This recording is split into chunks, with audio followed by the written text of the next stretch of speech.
Welcome back, councillors. Many of you will know that Colin Rosenstiel sadly passed away on Tuesday the 8th of May. Colin was an honorary councillor, made an honorary councillor in February of this year, having served the Market Ward from 1973 to 1988 and from 1992 to 2014, a total of 37 years. Would any councillor like to say a few words?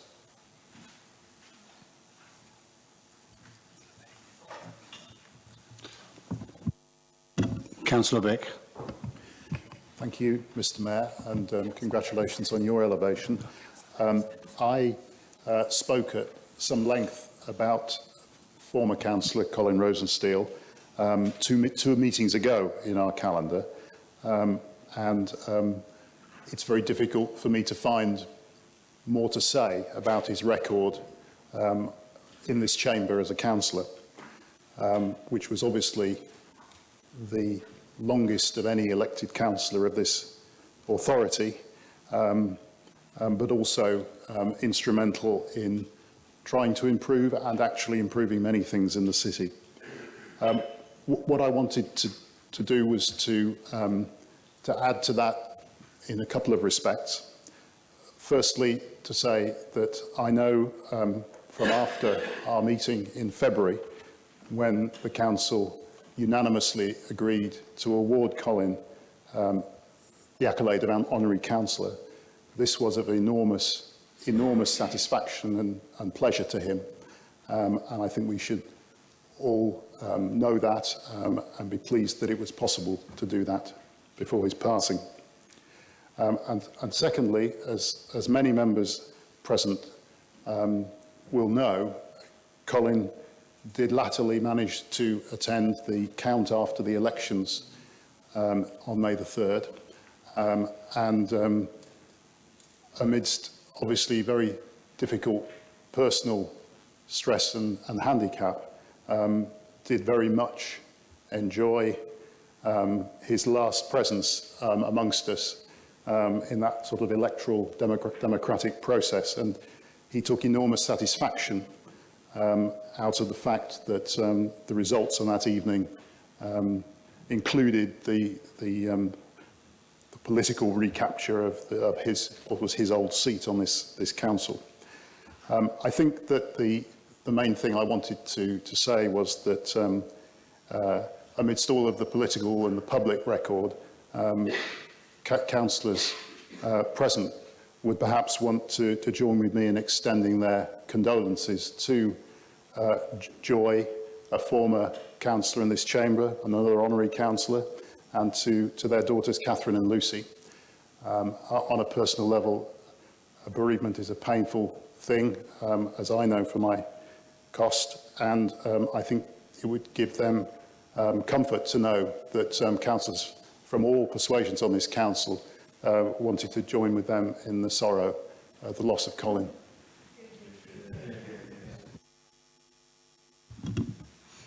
Councillor Benstead. Thank you, Mr. Mayor. I also spoke in the February meeting when we elected Colin as an honorary councillor of this body. And it's with great sadness that I have to speak now about Colin in the past tense. When we look back at the period of time that Colin was on the council, he served with people on the council who are now only known as street names. People like Jack Warren and the like. People who are spoken about in sort of almost legendary terms on the council, and it was a long period that he gave of his life for the betterment of this city. We spoke at the count. Colin and I had shared interests. We both knew it was probably going to be our last conversation, but Colin did invite me back round to his house to discuss ward boundary changes. Classic Colin. And I had a wry smile to myself at the last full council meeting which Colin attended, when at the end of the meeting the council debated Council Procedure Rule 13.8F subsection I, which was classic Colin. Colin knew how this council was run, Colin knew why the council was run the way it was run, and he knew the constitution backwards. He will be greatly missed on this authority. Even after he was elected, he always made time to speak to us, and I'm proud to say he was my friend, and I offer my greatest sympathy to his family. Thank you.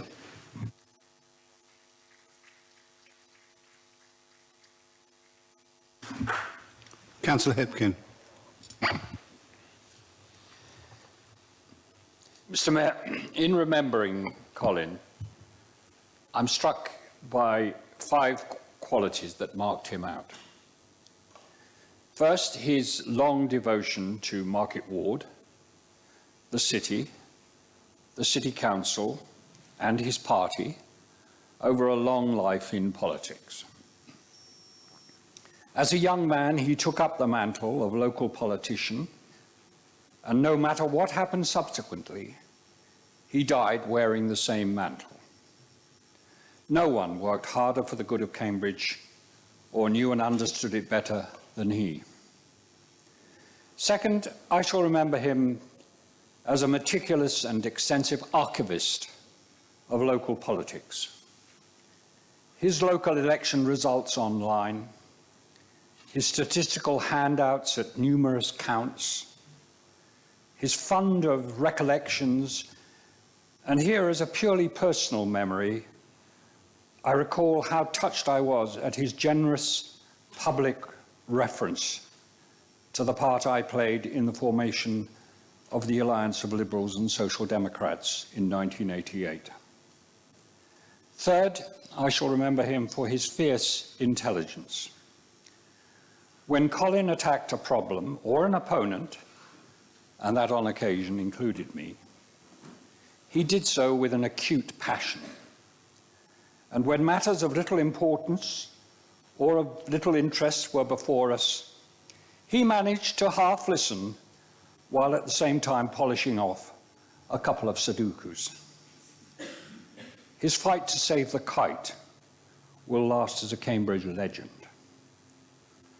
Fourthly, his rootedness in family and the strength that he drew from it.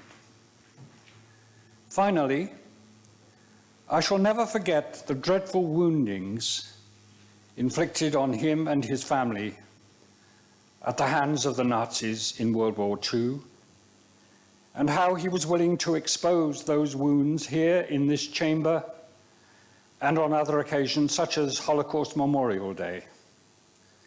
His testimonies on those occasions ring in our ears as a censure against intolerance and bigotry. Colin, we salute you as a stalwart and formidable warrior.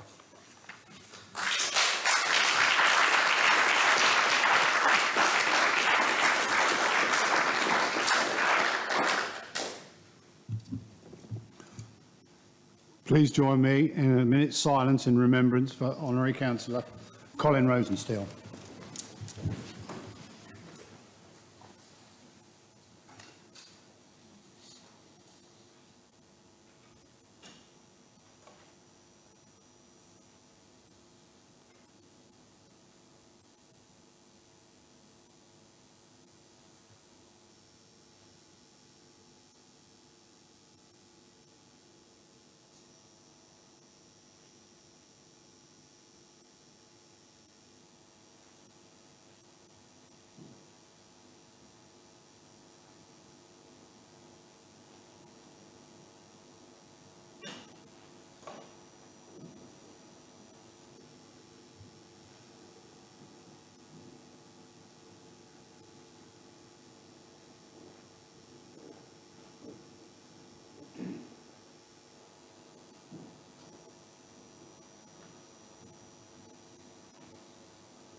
Thank you very much, colleagues.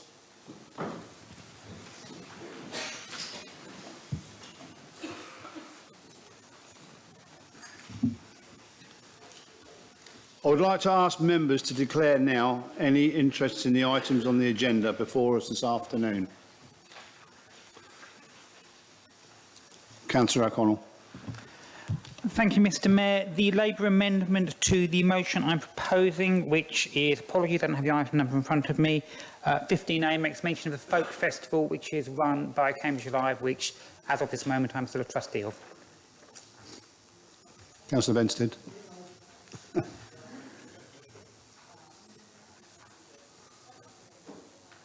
Members are reminded that they can declare interest at any time during the meeting if anything occurs to them during debate. Finally, could I ask all members to be concise with their contributions and show respect to their fellow members? I will ring the bell when you have half a minute left, and then again when your time is up. I'm not going to repeat any of your clearance of interest. Okay. Item 9. We now turn to item 9 of the agenda, to the recommendation of Executive Councillor for Streets and Open Spaces, which can be found on page 29 of the agenda. Councillor Smith, do you wish to introduce the item? So I would like to propose that Councillors Hart and Sinnott be appointed to the Conservators of the River Cam.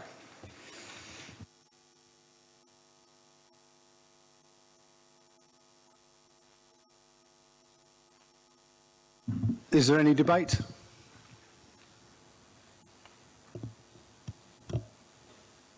No debate. Just go to the vote. Okay.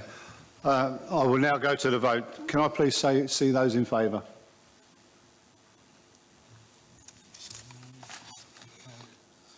And those against? No. Okay.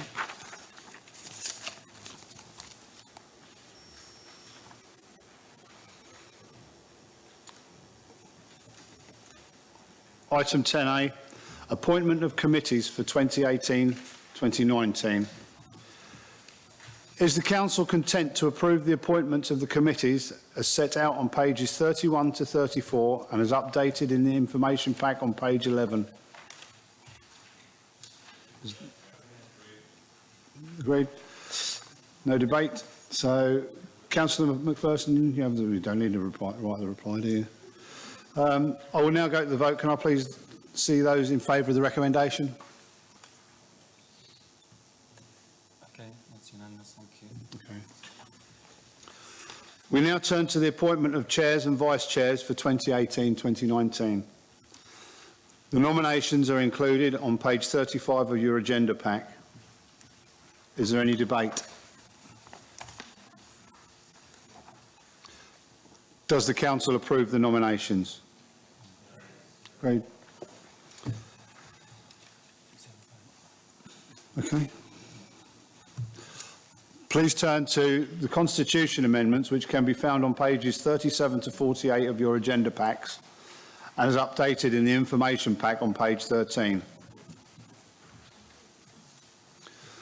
Does the Council agree to the amendments to the Constitution as shown in your agenda packs? Mayor, could I just say a few words of explanation? Oh, I was about to come to that, Councillor Herbert.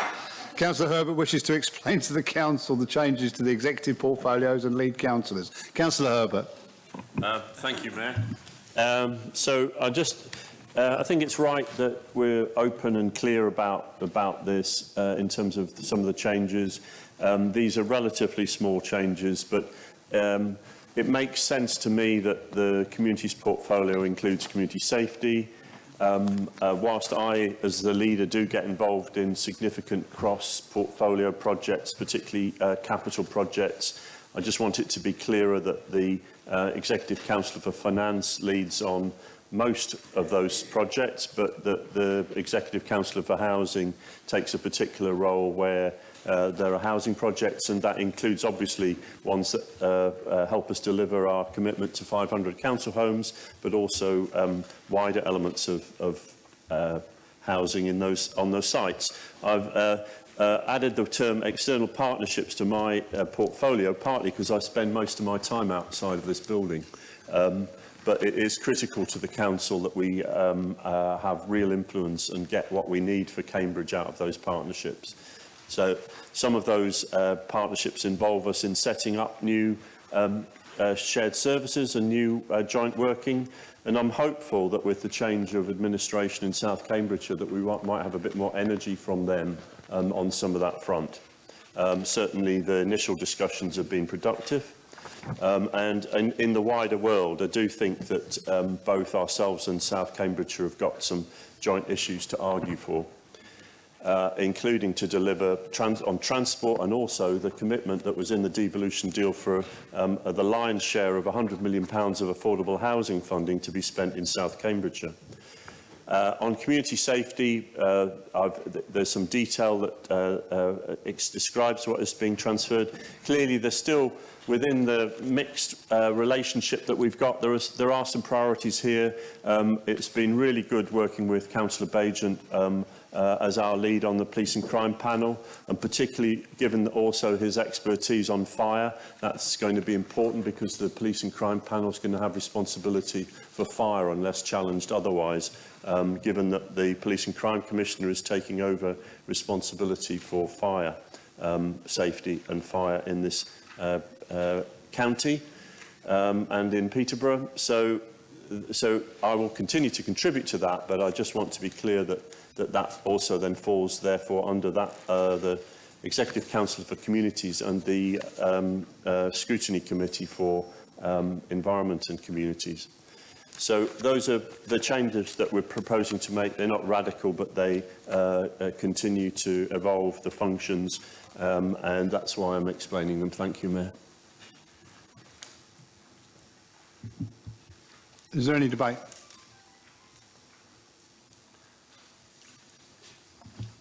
I will now go to the vote. Can I please see those in favour of the recommendations? That's across the board. Yeah, unanimous. Thank you. Thank you very much. We now move to hold the special meetings of committees to deal with annual appointments.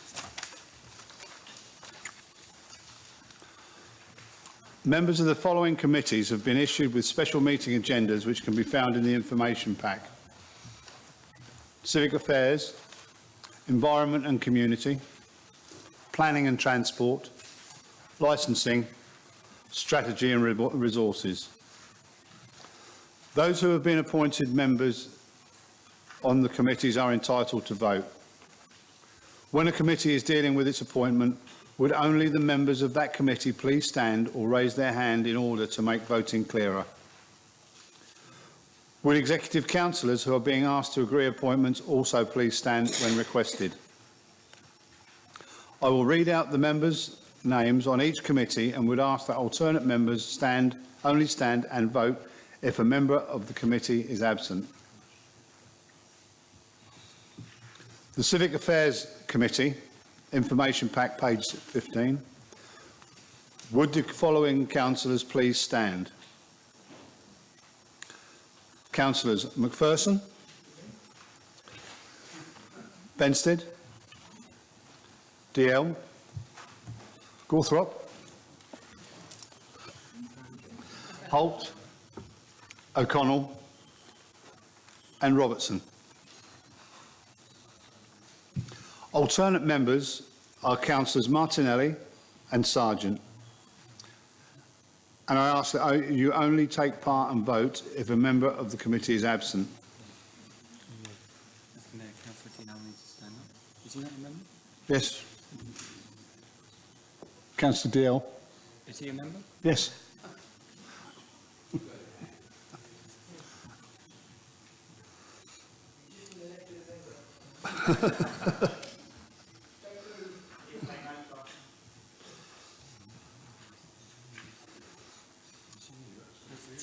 Sorry, Mr. Mayor, do you mind?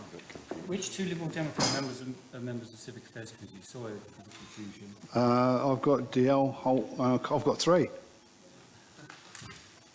It's a committee of 6, so there's 4 Labour members and 2 Liberal Democrat members. So there's... We've got 7 here. One of you's an alternate. Ah. Well, we've got Martinelli as an alternate. Okay. Oh dear. Mr Mayor, I think the wrong names have been read out. The Liberal Democrat members are Gawthorpe is one of the members. Yes? Yes, I think the wrong names have I been did read out in stand. total. Which two Liberal And Democrat members? it's are members of O'Connell the and Civic Affairs Dalziel, Committee? not Holt. So who are the two members of the? Two Liberal Democrat members are Councillor O'Connell and Councillor Dalziel. Thank you. And Councillor Holt is an alternate, Thank you. but her name was read out. There's an error in what, yeah, well, there's an error there. This is what I've got. Okay, sorry. So, are we clear now? Thank you. So, Councillors McPherson, Benstead, DL, Gawthorpe, O'Connell and Robertson. Okay. Right, thank you. I think you can sit now, can't you? That's fine, and then we're just reading that. There is an amendment to the Boundary Review Working Group. Councillor Hipkin is also a member of the group. Do members agree the appointments set out on the agenda? Agreed? No. That concludes the Civic Affairs Committee meeting. The rest will be easier. Yeah, I'm sure they will. Now to the Environment and Community Scrutiny Committee, Information Pack 17 to 19. Would the following councillors please stand or raise your hand? Councillor Smart.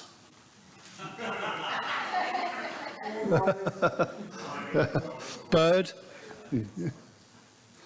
Massey. Shield. Barnett. Fitala. O'Connell. McGurty. Martinelli. Gillespie. Alternate members are Councillors Sargent, O'Reilly, Goering, Nessinger. I ask that you only take part and vote if a member of the committee is absent. Does the Scrutiny Committee agree and note the appointment set out on the agenda?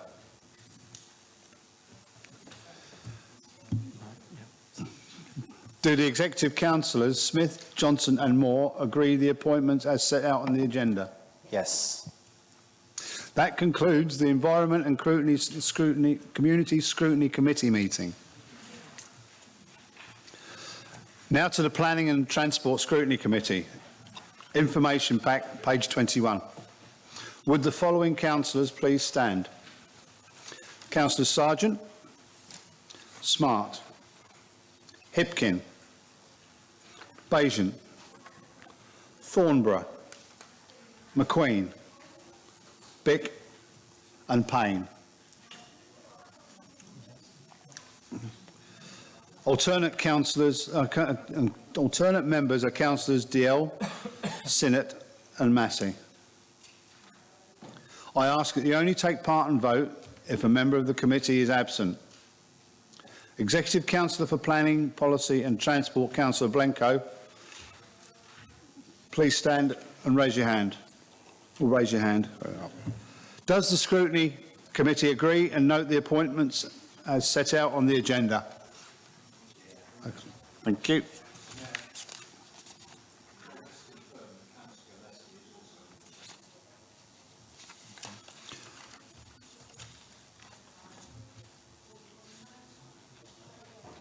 I've no record of it in my notes. That's fine, we've got it. Huh? He can do that, that's fine. Okay, is that, yeah, that's fine. Councillor Gillespie. Looks like you're in as well.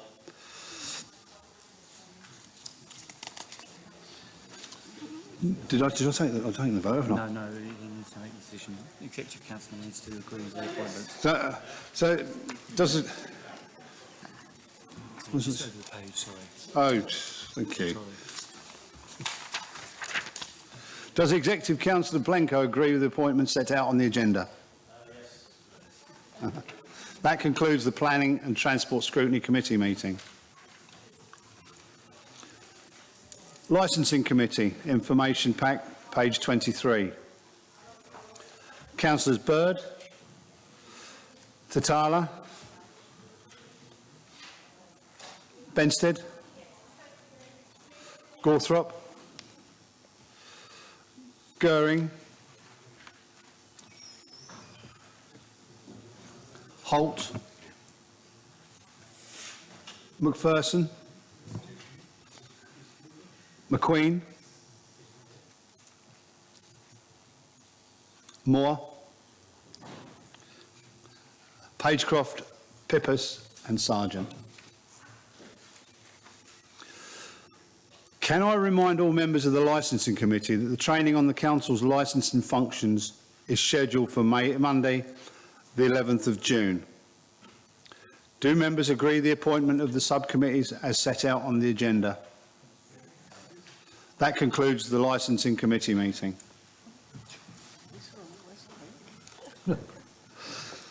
Strategy and Resources Scrutiny Committee, pages 27 to 28 of the information pack. Would the following councillors please stand? Councillors Barnett, Bajan, Bick, Dale, Sinnott and Sargent. Alternate members are Councillors Cantrill, Massey and Thornborough. I ask that you only take part and vote if a member of the committee is absent. Could the Executive Councillor for Strategy and External Partnerships, Councillor Herbert, and Executive Councillor for Finance and Resources, Councillor Robertson, please stand? Does the Scrutiny Committee agree and note the appointments set out on the agenda?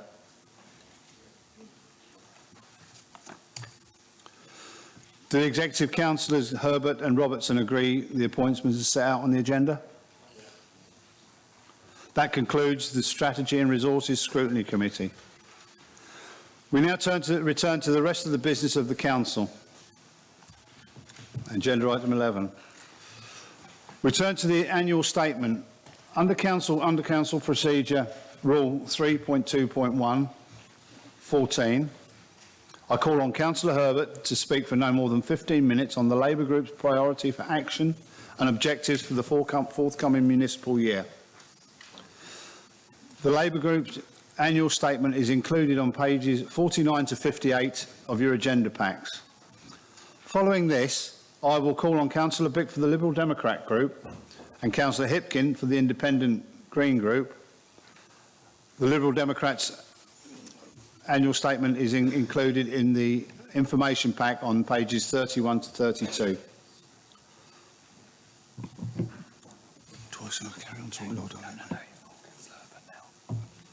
Councillor Herbert. Thank you, Mayor. I'll come back to a little bit about the elections and the position in the city later on.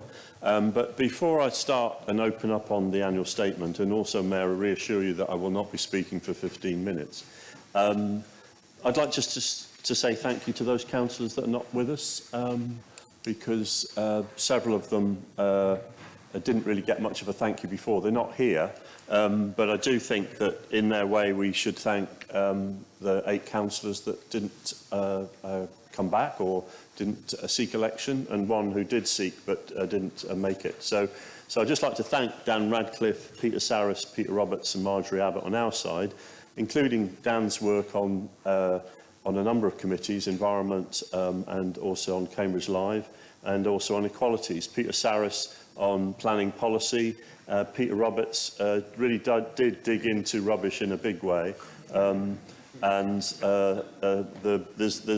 hundreds of bins around the city that are his tribute, amongst others. I will comment, though, that it is odd, Mr. Mayor, that all of the solar energy powered bins ended up in his own ward. But perhaps now that he's no longer here, we can redistribute them. And Councillor Marjorie Abbott on equalities and also on health and welfare and championing issues on mental health. And then on Councillor Marie-Louise Holland made a big contribution, including on housing. Nick Avery certainly got into some arguments with the colleague sitting in front of me. Zan Austin on environment, and Tim Moore, including on a range of issues, environmental and health. So I'll just say that in passing. I do think in brief mention that we should have a little place, and there are little places on the council's website where past councillors, and we'll all be there one day, either voluntarily or at the whim of the electorate, are recorded. And obviously, I didn't add my thoughts, but my thoughts are also with Colin Rosensteel's family, because he certainly made this place one of his homes and made a huge contribution. So in terms of the team that we've got, I'd also like to thank the executive councillors and committee chairs and all of the councillors that contribute to scrutiny, because I do think the nature of the scrutiny process that we have challenges and improves the policies. And I also pay tribute to Antoinette Jackson and the team of staff. I think we are fortunate, and it should be recorded, that we have one of the best teams of officers and staff in the country. And they're well led and they're highly motivated, and we've got huge depth of expertise and energy from them. So I'd like to thank all of those. So in front of us is the annual statement from our group. There's a bitterness and an anger comes out in comments that come back in places like the Liberal Democrat manifesto. I don't recommend it as late night reading, particularly for the sensitive amongst us, because I don't think it portrays a fair and adequate picture of what has been achieved in the last 4 years. We've been in power for 4 years, and I do think, assisted by all of our partners, and particularly the work of our officers, we have transformed a whole range of aspects of delivery in this council. It's only a halfway stage. The next 4 years will see just as much energy. Clearly, quite a lot of the programmes that are described in the 89 commitments in this annual statement, and maybe touched on by my colleagues, they are work in progress. And there is a significant level of leadership, which I'm very happy to delegate. So just briefly going through some of the strands that I want to cover. And there's 89 commitments here. On page 50, I think at the heart of an influence that we can have in a city is that in a city which is an expensive place to live, people deserve fair pay, they deserve decent jobs, and they deserve affordable housing. Affordable housing in particular is a challenge, but I do see this role as helping those, not just on fair pay, but those people that aren't in jobs, ensuring that they get the income that they're entitled to. We've seen several councillors supporting disputes, including the dispute at McDonald's. We've all campaigned and supported the action that people within the university took to achieve the real living wage there. And it is pride that assisted by a steady increase in salaries and pay in this council, that we were able from the 1st of April to pay £10 an hour. People in this city deserve a decent income.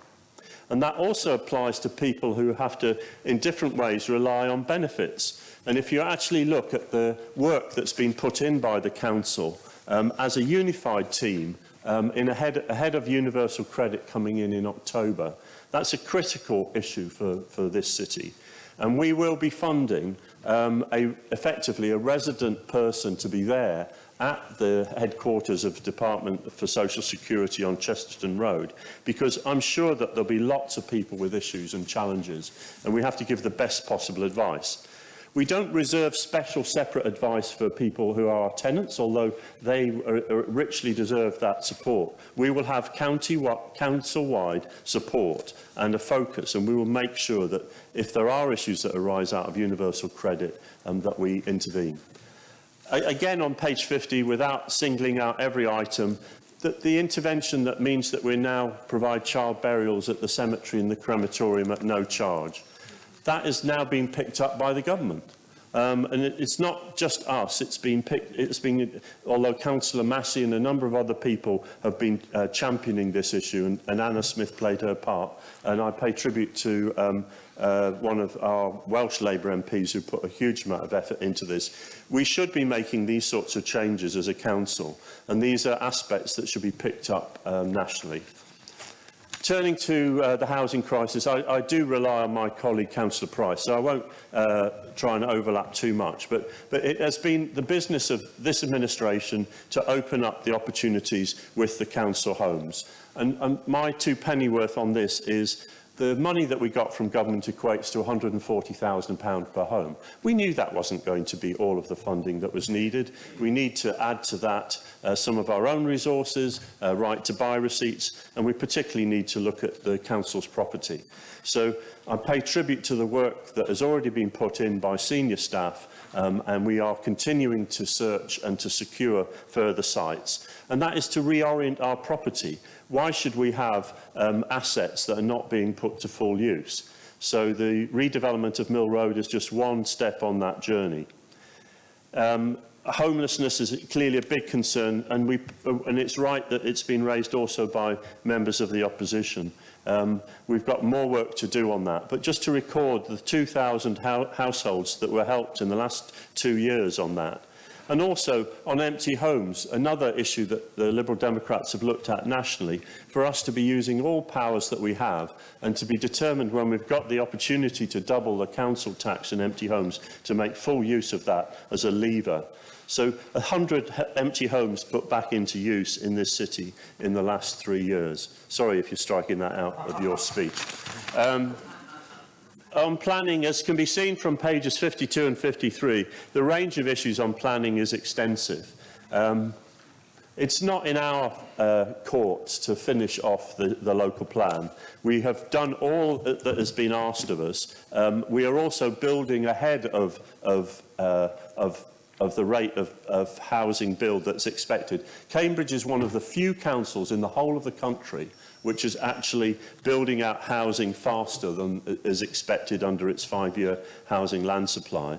And we'll be working with South Cambridgeshire to get those 2 local plans adopted. And as this paper identifies, there's a range of issues, and I know that there are several councillors in different wards have got different issues. We've got issues in Romsey, we've got issues in Queen Edith, we've got issues in a range of parts of the city, including just because of the pressure that house prices and the value of property puts on the planning system, and we've still got work to do there. In terms of the wider environmental issues, as has been said, we're committed to environmental improvements, into working on parking, the new residence parking schemes and the further consultations that will be there to come. And I'll come on to transport. On safer cities, yeah, we have some concerns about the reorganisation of the police, and we do not want to lose that close partnership that exists between us, including at area committees. We're significantly investing in CCTV because that is part of keeping this city safe, and we will continue to work on issues, those led by Anne Sinnott on issues of domestic violence, by Councillor Bagent on a number of policing issues, and completing our commitment to helping to home Syrian refugees. It may be possible with a more enlightened administration in South Cambridgeshire for them to also assist in housing refugees. We'll be talking to them about that amongst other issues, including issues about travellers. It is one of the features of this city that's really odd and is a challenge to the councillors in East Chesterton, that Fen Road is an isolated community, part of South Cambridgeshire, yet no actual route from the Fen Road area into the area of the council that they belong to. And I think that's one of the issues I hope that, again, that we may be able to make progress on. On transport, well, I suppose I should make, I want to say a few words, and maybe I'm going to push towards 10 minutes. The issues of the combined authority. Transport is the biggest issue that we need to focus on with the combined authority. I cannot accept that, despite the fact that we've got a range of responsibilities, and we do have, as what I described on radio this morning, as something of a bugger's model, and I'm sorry if that's a phrase that shouldn't be used. because we've got transport powers that have not been clarified as part of the devolution. Some are left with the County Council, some are with the Greater Cambridge Partnership, the Mayor has got some. We're determined to continue to work across party lines and with South Cambridgeshire to deliver what we need for the local plan sites. We've got local plan sites that depend on the local transport plan, on the provision of improved public transport west of the city to Waterbeach, to other settlements that are being developed out of the city. We need to link up the job sites. We've got Babraham, Hinxton, Granta Park, and particularly Addenbrooks. And moves like saying that we should just suddenly not use park and rides are not acceptable. And that's made quite clear by the fact that the voices of Addenbrooks and Biomedical Campus are united. We've got the Cambridge University Hospitals, we've got Papworth Hospital, AstraZeneca, a number of the research institutes, the University of Cambridge, all saying that part of the solution to the transport needs of the south of the city, taking the pressure off wards like Trumpington and Queen Edith, is actually to provide better bus services into that area, not just from park and ride sites but elsewhere, making better use of the busway, which incidentally is seeing a rapid rise in usage, and also take account of the fact that Trumpington Park and Ride was at 97% usage rate last month, meaning it was full a lot of the time. So some of these solutions need to be developed in Greater Cambridge, and we need to retain that decision-making in Greater Cambridge because it's our communities that are affected, and it's democratic that a lot of these decisions are taken collectively through the structures that we've got. And the Greater Cambridge Partnership, which did have a rocky start, has actually been delivering. And a whole range of other schemes, Histon Road, Milton Road, Chisholm Trail, the support of residents parking, looking at the city centre, working on longer-term project of ensuring that we can incentive people to shift out of cars, tackling air pollution as part of linking up with the Council's commitment to a clean air strategy, bringing that to the Council in September.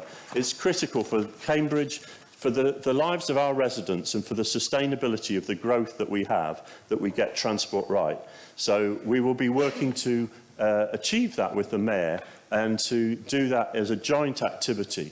This has to be a partnership and not just a top-down decision, albeit that his vision of a CAM Metro does leave us with a really strong vision for 8 or 10 years ahead as to where we could be going in terms of high-quality public transport. And in a city where it's very difficult to actually move around on the surface, given the amount of transport routes that we've got and the limited space in our historic core, going underground is, in my view, something that has to be investigated, subject to funding it. So in my last minute, protecting our unique quality of life is covered on pages 56, and we've got a large amount of projects there, including looking at Jesus Green Lido, the night markets, the new community centres, the market square, and similarly we've got a large number of projects in terms of making this council more efficient, and in part 7 on a whole range of work on climate change. So I commend the annual statement to the council. Thank you.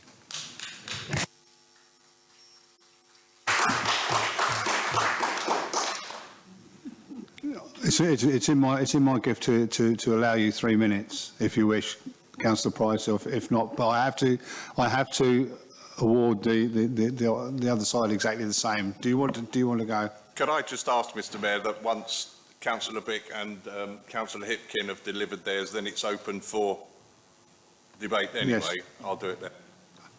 Okay.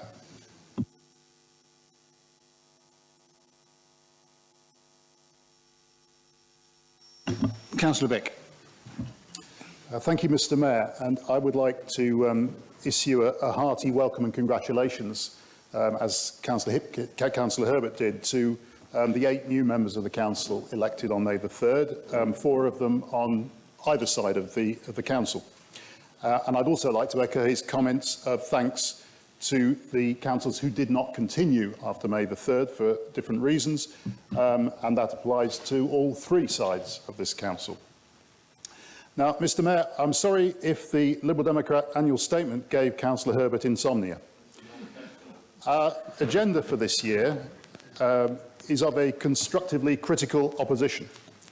At key junctures, we will aim to offer the Council alternatives which underlie our different approaches. Firstly, to try and convince you, but failing that, to get you to justify your positions, to see yourselves a little more as others see you, now that after 4 years you're well part of the local establishment, and to keep your own promises.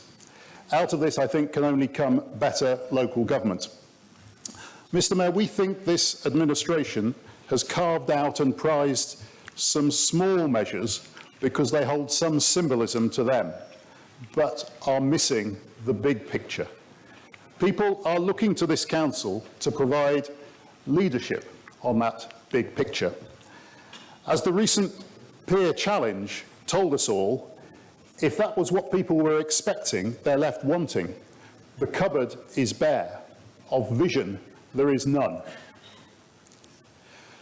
To the serious housing shortage in this city, which is driving sky-high prices and rents, the administration talks lots and lots and lots about 500 new council homes.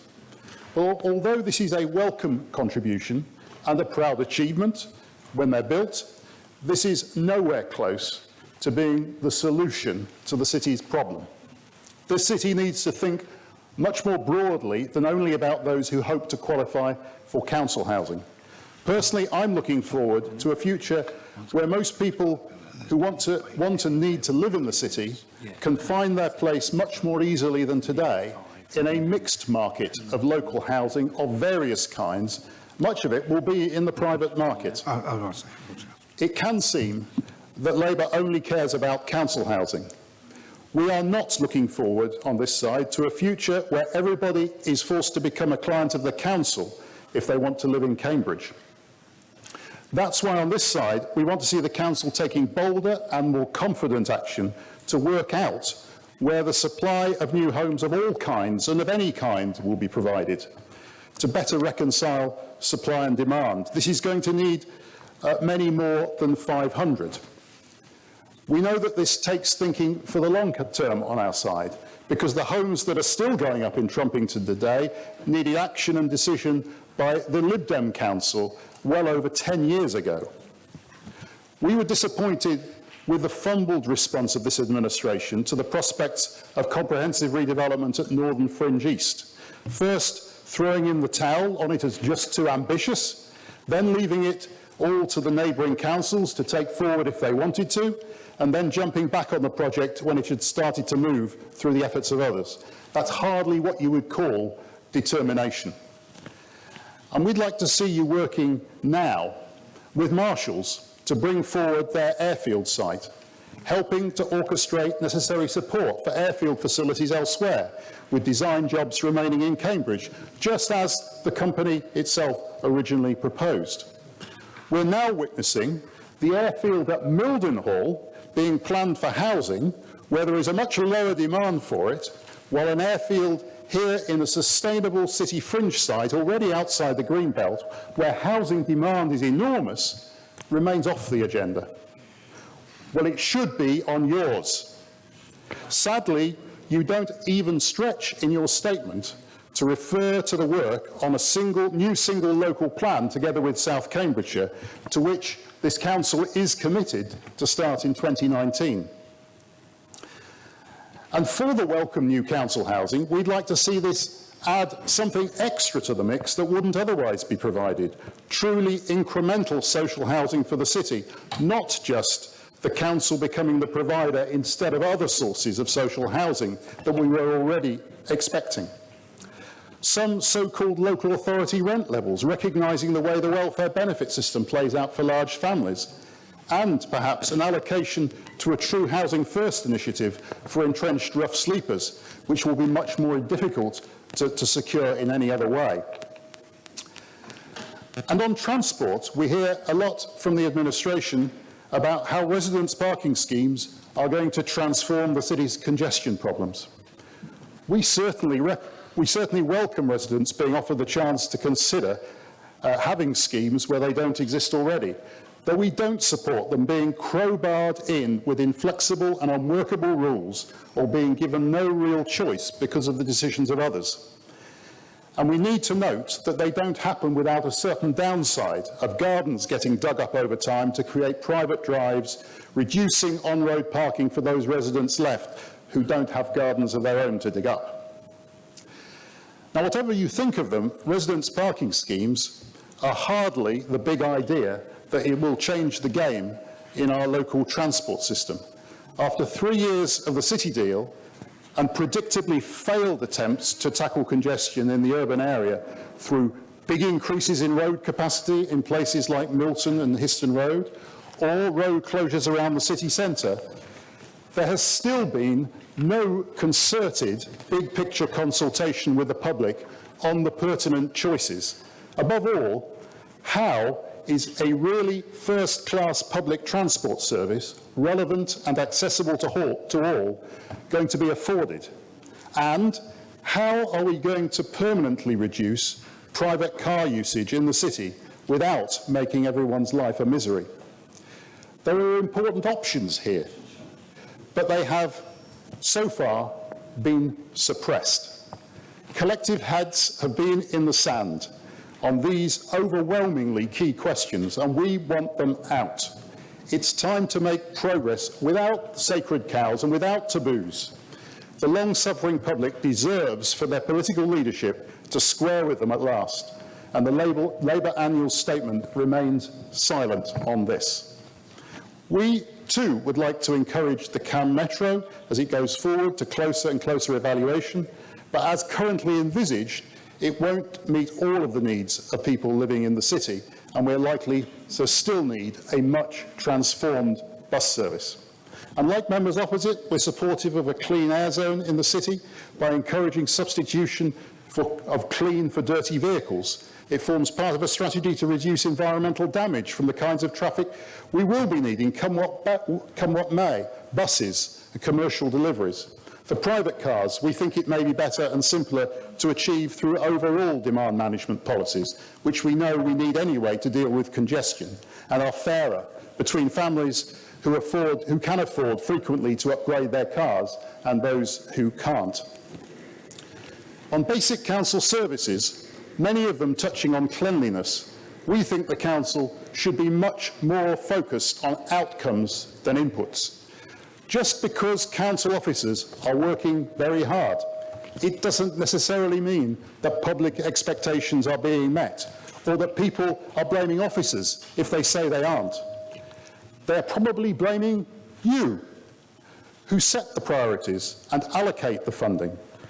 These services are seen as the council's obligations to all residents, not just a carefully targeted few. We don't think that they're going well at all, or that they are your true priority.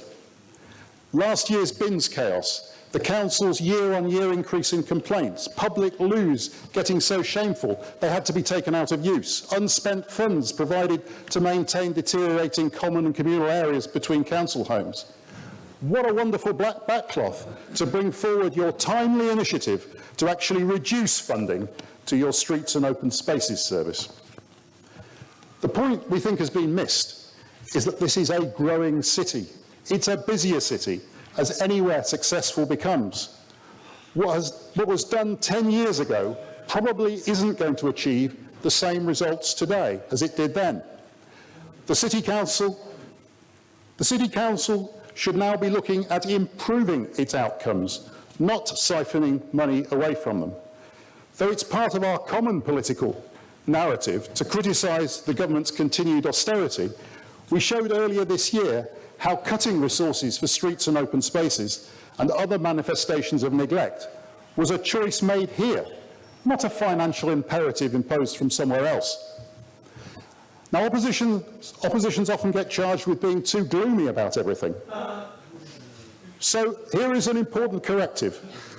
The City Council is in the fortunate position of being a comparatively wealthy council. This City Council is in the fortunate position of being comparatively wealthy. Of course, there are limits to this, and there is a zillion things we would want the government to do differently for us. But we over here are fed up with this administration hiding its own decisions and its own priorities behind assertions of penury, trying to hoodwink people into acquiescing in what is unacceptable. We will certainly join with you in defence of this city whenever that is in question. But meantime, this council does have choices, and unlike many others, it needs to be accountable in what it makes of them. Now, Mr. Mayor, I thought there was always a consensus across this chamber that we would do between us what we could to keep this city inclusive, especially of people suffering disadvantage for no fault of their own. We have been aghast at the new charges for shop mobility, taking Cambridge from a completely free service for the disabled and less mobile elderly people to one of the most expensive in the country. The analysis was flawed, the consultation was negligible and anyway ignored, and those excluded will be those suffering the double disadvantage of immobility and low income. It makes a mockery to proudly dedicate £1.5 million to anti-poverty measures and then preside over this. We have debated this several times here, and we just don't understand how you don't get this. We are therefore announcing today the start of a public petition to ask you to do what you have so far refused to do, to withdraw and rethink these exorbitant charges. This is a continuing stain on this council's reputation, which we're going to fight to remove. If there's a theme to my group's challenge to the administration this year, it's that actions speak louder than words. Now, finally, Mr. Mayor, I want to offer Councillor Herbert some support.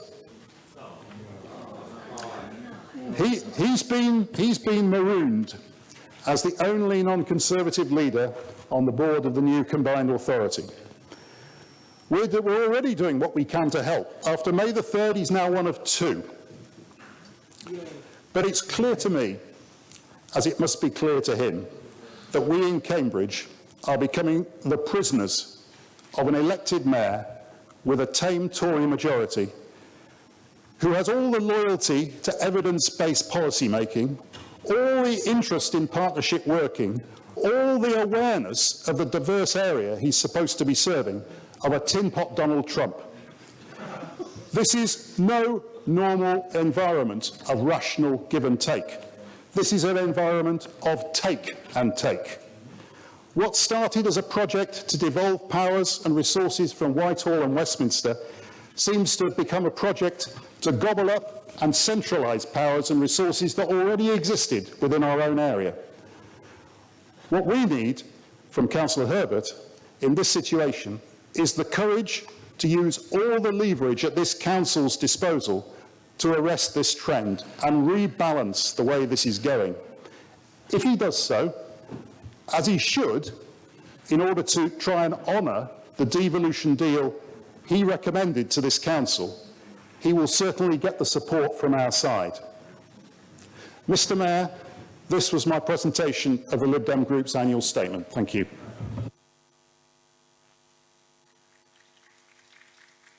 Thank you, Councillor Bick. Councillor Hipkin, you have 5 minutes. 5. Okay, so let me first of all pay tribute to Mary-Louise Holland, who is no longer a member of this group. I thank her for her loyal support and her frequent promptings. I would like to make it clear that there are only 2 members of this group. A third member who calls himself an independent is not a member of this group and has no place in this group. He calls himself an independent. I'm saying that he is no member of the independent group. I hope you'll add this to my 5 minutes. We also welcome Councillor Payne's election in Castle. I shall be happy to work alongside her, as I do at the moment with Valerie. And I shall hope that this ward, with 3 different complexions of group in it, will be an example to the city of how inter-party working can work. Councillor Gillespie is calling, as a member of our group, for an ambitious sustainable food policy. He's spoken about this in the past. He's also concerned about the rapid deterioration of the air quality in Cambridge. And I note that both groups claim to have clean air as their priorities. He's as keen as I am, and as we all are, for the renewal of the market. On biodiversity, the Labour calls for such plans on all larger development sites, and the Lib Dems call for the opening of the community of small woodland areas in the council's ownership. So some acknowledgement of the need for better biodiversity is acknowledged in those statements. And Councillor Gillespie is also calling for a review of public art policy with a greater community input. Now, I thought I had 15 minutes, so I'm going to have to whiz through this. We need a different outlook on tourism. Let's make an analogy with rain. There are distinct benefits in having rainfall, moderate rainfall, but frequent downpours are a curse. They destroy crops, they flood homes, and they make normal life near impossible. This is the stage we have reached with regard to tourism in this city. The growing number, now standing at close on 8 million annually, of mainly day visitors, mainly in the summer, mainly in the city centre, and mainly in about 4 or 5 streets within the city centre. That number will go on multiplying. And the so-called economic benefits will be overwhelmed by the relentless footfall of the masses of people who want to casually visit this city. We should not wait until this situation becomes unmanageable. And we should not be unduly influenced by the interests of trinket merchants and fast food suppliers. I therefore support measures to prohibit coaches parking along Queen's Road. I would go further.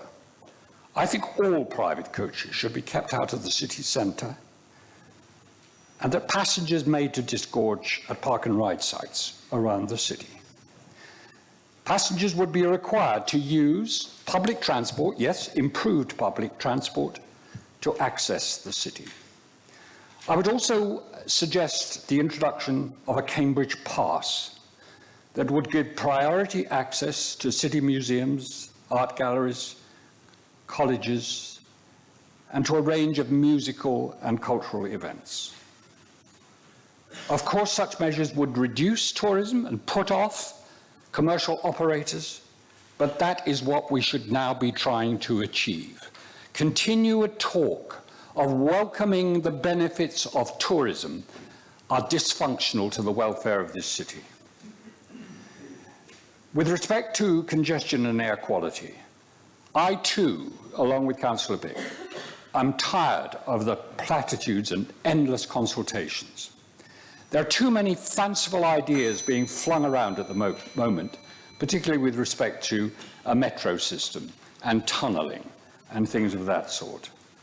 The amount of funding that this city already has would not be sufficient to upgrade the road, the A10, between Cambridge and the city. So I think we should be talking and thinking about moderate improvements to influence congestion, including citywide residence parking and workplace levies. I'm sorry that I've had to truncate my remarks, but I've been misinformed about the length of time I could speak. Thank you, Councillor Hipkin. The annual statement of the Labour Group will be treated as a motion for adoption, which is being to be moved and seconded. Debate on the statement will be followed by a vote on the motion. May I remind members that speakers have up to 3 minutes. Is there any debate? Councillor Price. Yes, thank you very much, Mr. Mayor, and congratulations on your appointment. I didn't get to do that earlier, and I thought I'd better get it in now. Just touching on, and I'm only going to touch on the housing element of our statement. because I'm provoked, I suppose, listening to some of Councillor Bick's speak, and where he talks about we only care about council housing. What we care about are the people that are in the greatest need of housing, which is why we have that programme of building 500 homes. It's not going to solve the housing crisis in the city in any way, but it's a considerable step forward. It is the only such deal that any council has got anywhere else. And if you're really concerned about the level of affordable and council housing that can be built, your ire should be directed at government, and it's government that is preventing authorities like us using our own resources, borrowing money in order to build more council homes. I was going to talk about the empty homes. Councillor Herbert mentioned those, but we've had some considerable success in the city with bringing those back into ownership.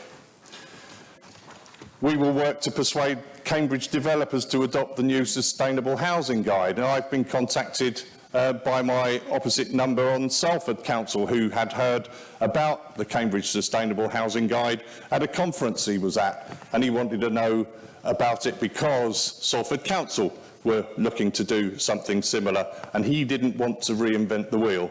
So it's going even further than Cambridge, the fact that, you know, we will be doing decent housing for people.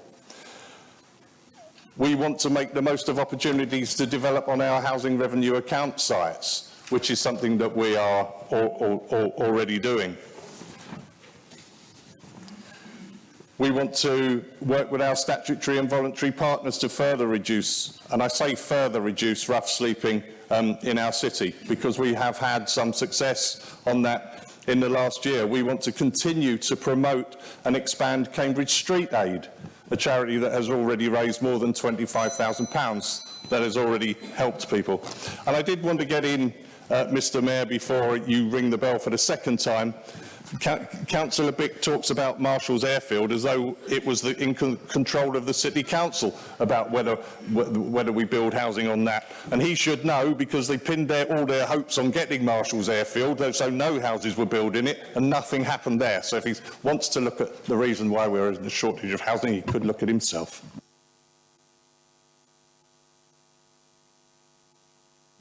Councillor Pagecroft. I'd just like to ask about, not only about the homes, about businesses that are left empty. Surely, you know, I live in Cherry Hinton, so I go up Cherry Hinton Road, and the council offices there have been empty for a couple of years now. I thought that we were renting that out so we could get the money back. We are paying rent on it, aren't we? I mean, the money that... Mr Mayor, this appears to be a question directed at me. This is a debate, not a question and answer session. Okay. My debate is... Okay.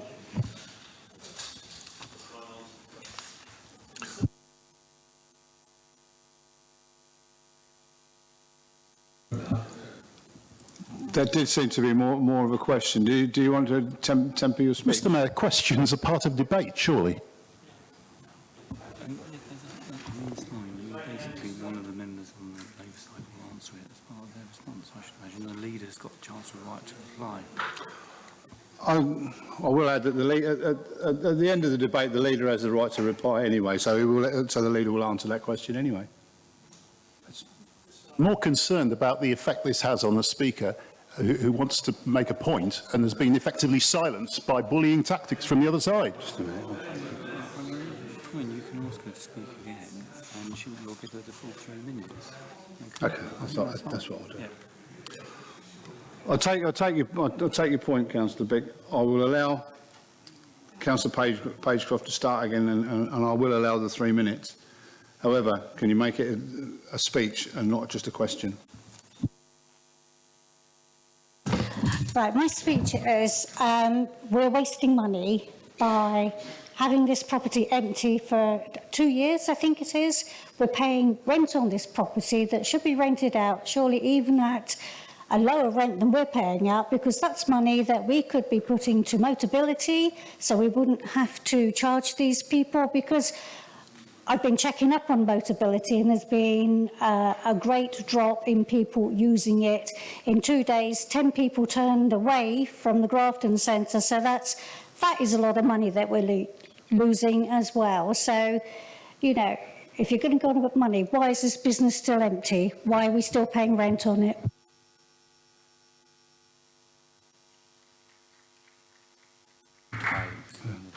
Councillor Benstead.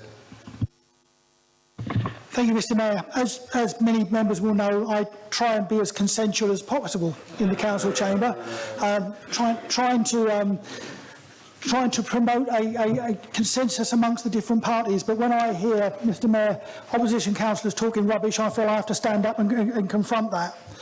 I sat on these opposition benches for 10 years when the Liberal Democrat group were in control of this council, put all of their housing policy in developing Marshall's Airport. Not just housing policy, not just affordable housing, everything was going to go on Marshall's Airport. And for 10 years, the Liberal Democrat group tilted at windmills with that because it was never going to happen. Now I find, after 4 years of being in opposition, they are so bankrupt of new ideas, they've gone back to that which they abandoned 4 years ago and bring it back to the table now. No new ideas, no new policy. Let's go back to what failed 10 years ago and why we are in this severe situation with housing in Cambridge now, and that we're having to play catch-up in things the Liberal Democrats should have done, Mr Mayor, in the time that 14 years when they were in control of the council and they did nothing. Thank you.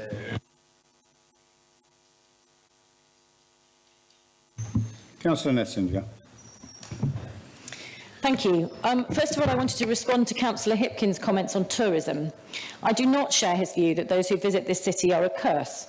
Our city is both beautiful and inspirational, and I am glad that people come from across the world to see the places where great intellectual achievements have been made. However, Councillor Hipkin is right that visitors are not being well managed. The tourist buses on Queen's Road are a major safety hazard, as the drop-off site is now far too small for the number of coaches attempting to use it. The use of this site encourages short-term visits for those in very large groups, and this does indeed need tackling urgently. I hope the leader will assist in finding a better way to manage the visitors, who are very welcome. I'm also really pleased to hear that Councillor Herbert saying that he is taking transport concerns very seriously. I share his view that expanding park and rides are crucial to preventing total gridlock and even worse air pollution in this city in the short to medium term. And I wish him luck with his efforts in working with the Mayor. But he is right that developing a transport strategy must be a partnership and based on evidence and not on the views and prejudice of one individual. Making sure the voice of this city is heard at the Combined Authority is a crucial job, and I will support the leader in his efforts to do that. I am afraid I am deeply worried by the attitude of the Mayor towards this city and its future, and I feel we all need to work much more closely together to tackle that. Having campaigned hard against the setting up of the role of the Mayor, I could say that I had predicted this, but that will help no one at this stage. I would like to say that I personally am very keen to work with those opposite to help this city to speak with one strong and clear voice to the Mayor and the Combined Authority to make sure that the needs of this city are listened to in that forum, and I feel that at the moment they are absolutely not being. Thank you.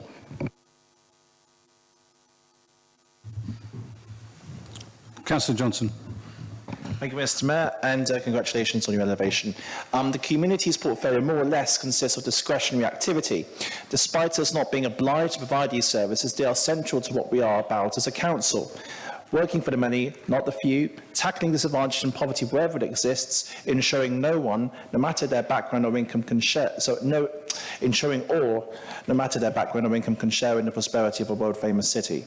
I am proud of the results achieved by this council since 2014, and whilst there is much more to do, we can look back at pride with that record. First, we have made progress in delivering our sharing prosperity agenda. Since 2014, we've invested £1.6 million on projects that aim to deliver on our promise to make Cambridge fair for all. Our annual statement recommits us to investing in this area. In the last year, we revised and improved upon our anti-poverty strategy to put to place additional emphasis on improving the long-term outcomes for Cambridge residents, especially those in insecure and low-paid work. Second, we have made strong progress in the last 4 years in respect of our objective to support the voluntary and community sector. We have delivered several volunteer for Cambridge community fairs, with nearly 900 people passing through the doors of the Guildhall the last occasion we held it. We intended to deliver another event later this year. We've also kept a commitment to continue funding local organisations to the tune of £900,000 a year. This year we will fund 118 voluntary and community groups, which in turn provide 171 services and activities to support vulnerable people. This commitment will be carried forward for the next municipal year. Third, we have stuck to our promise to continue our discretionary services for those who need them. Since 2014, we've made no frontline cuts to our children and young people service, and are in the process of implementing our community facility strategy, ensuring our provision is fit for the future and meets the requirements of all our residents in an era of growth and change. Fourth, our Sports Development Service. This is another service which we have continued to actively support since 2014, and since we took control, we have reformed its functions to improve engagement of hard-to-reach groups through targeted activity, working with community organisations and sports clubs. Indeed, participation rates in physical activity amongst those hard-to-reach groups are above the national average. To underline our continued commitment in this area, we have just approved funding for another year's worth of work, which will provide subsidised or free swimming for children, young people, women, and those in the ethnic minorities on low incomes. Sports, we are also going to invest in street games for young people at Naby, Arbury, Kings Hedges and Trumpington, and we are going to expand our free exercise referral service to cover more areas of the city. I'm going to just go a little bit more full, if I may, Mr. Mayor. Our commitment to arts and culture is well known, and we have made bold steps in providing new opportunities to improve the city's cultural offer, whilst at the same time securing the future of important events which bring Cambridge together. And so, to conclude, in the coming municipal year, it's my aspiration and our aspiration that the services within the community's portfolio continue to make an active contribution to this council, realising its goals to make Cambridge a city where there is equality of opportunity, promote the promotion of solidarity and compassion, and most importantly, making a real difference to the lives of the people we came into politics to serve.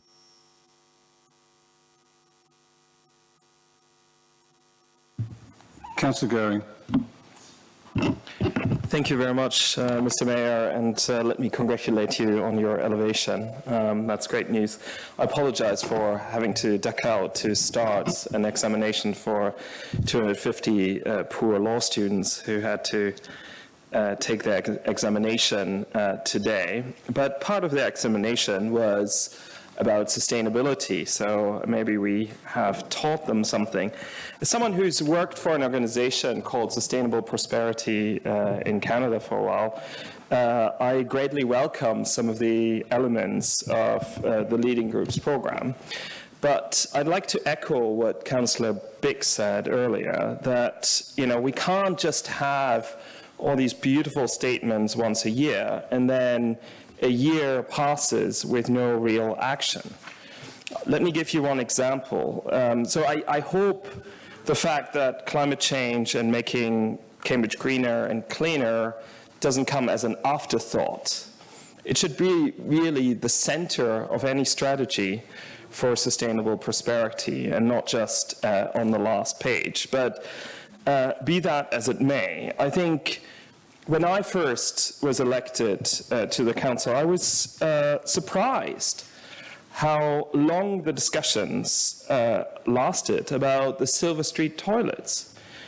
Today we learn that you're planning to invest in new toilets. That was already the plan for the last 3 years. So when are those new facilities actually going to be delivered?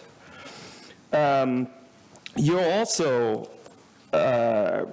sort of trying to improve the emission reductions from the own estate and property portfolio. But as of today, I haven't seen any implementation of the council resolution that was passed a year and a half ago, where we said we need an assessment of the energy balance of some of our business portfolio. So when are some of these actions that are so crucial for climate change and the sustainability of the city actually going to be implemented? And I'm happy to see finally a date to be carbon neutral or zero carbon by 2050. I regard that as not very ambitious and would urge the leading group to maybe review their commitments.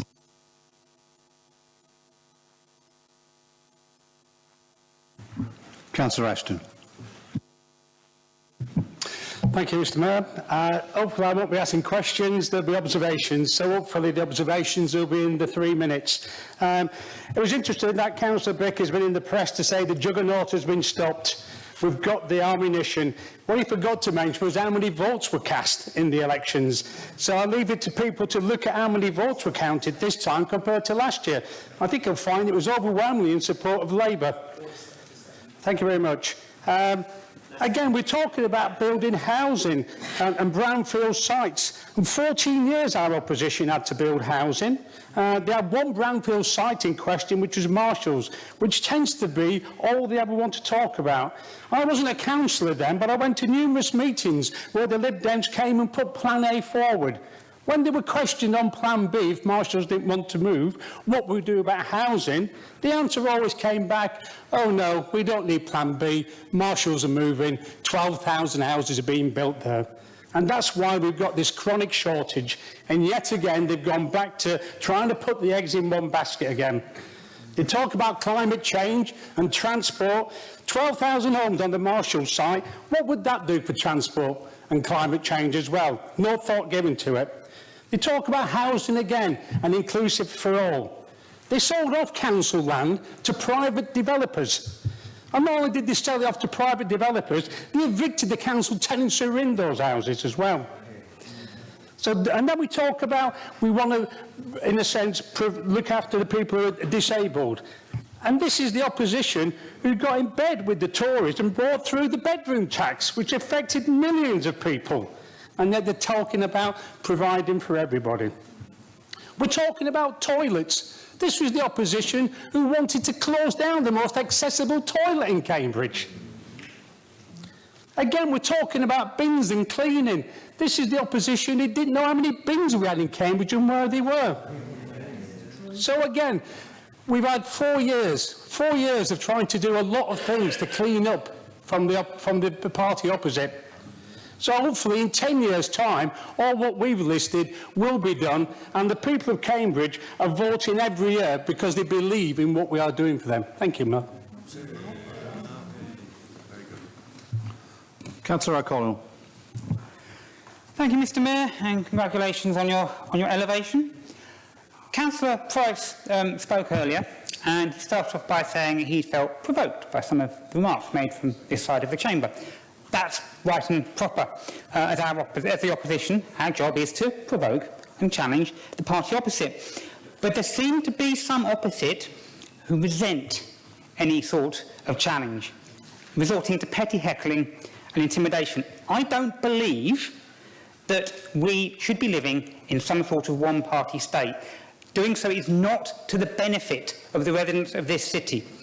If any member feels challenged by anything raised by any group on either side of this chamber, then that's time for soul-searching if you cannot find a decent response. Resorting to intimidation of another member is not the best way to get the best outcomes for this city.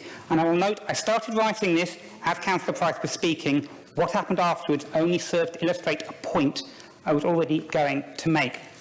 Now, the point I was originally going to make was one more collegiate, and that is to comment on what the leader said earlier about transport. I would urge him to use his role on the Greater Cambridgeshire Partnership to try and deliver something, particularly now he's no longer a lone voice, that will help the south of the city. We're seeing a big increase in the number of jobs on the biomedical campus. Jobs are good, jobs bring money, jobs also bring traffic and transport problems. Unfortunately, the Greater Cambridgeshire Partnership, as was highlighted in a recent meeting of South Area Committee, and a subsequent response which you can look at, it's in the next agenda for the South Area Committee, have served to highlight the fact that the Greater Cambridgeshire Partnership do not have any plans that will deliver sustainable transport for the south of the city in time for those jobs. So if the leader is able to push for some quick wins, as has been outlined by Smarter Cambridge Transport and others, then he will certainly have my support, and I'm sure the support of many others in the Chamber. Thank you. Thank you, Councillor Connell. I've only got two more speakers. So I'm intending to take one from either side. So that will be Councillor Dryden. Councillor Dryden and... Oh, OK, it looks like we're going to carry on. Councillor Dryden. Thank you, Mr. Mayor. Yeah, I know. And congratulations for being there. Hope you enjoy it as much as I did. I'd like to start off, there seems to be this petition going to start, you're going to bring about the mobility. Well, I don't think anyone likes to do what's been done, but the thing is that it was the county council who took away all their funding. Now, the county council actually represents all of Cambridgeshire. We don't. And if you looked at the people using the mobility, over 70% more are not from Cambridge. So, in fact, then the people from Cambridge are paying for other people to come and use that facility. So we're looking after probably then our own residents' money. We didn't like doing it, but sometimes, as you said in the past, you do things you don't like doing. I think going back has been said already. Bedroom tax. You didn't say, some of you said you didn't like doing that, but you still done it. And when we had motions going here to send to, you wouldn't vote for us to stop the bedroom tax. You supported it with your Tory colleagues. So you know, you're going, I think you're a bit hypocritical sometimes you start standing there telling us things. Now, Marshall's Airport, that's been going on for ages. We all demonstrate against that. You want to build all your houses, as has been already said, on Marshall's. Some people said to me, the only reason you've done that, because you thought you'd get all your houses over that side of Cambridge, so Newnham area wouldn't have any to be built on. So that's been said by people even lived in Newnham. It's because not everyone lives in Newnham on IMBYs. So I think you're just going back in time on your old ways of saying things. As it's been said already, you've said nothing here new today. It's going back to the old stuff. So I'd like to listen to something new you've got to say. So I think what you've actually said today, haven't heard nothing today is anything new.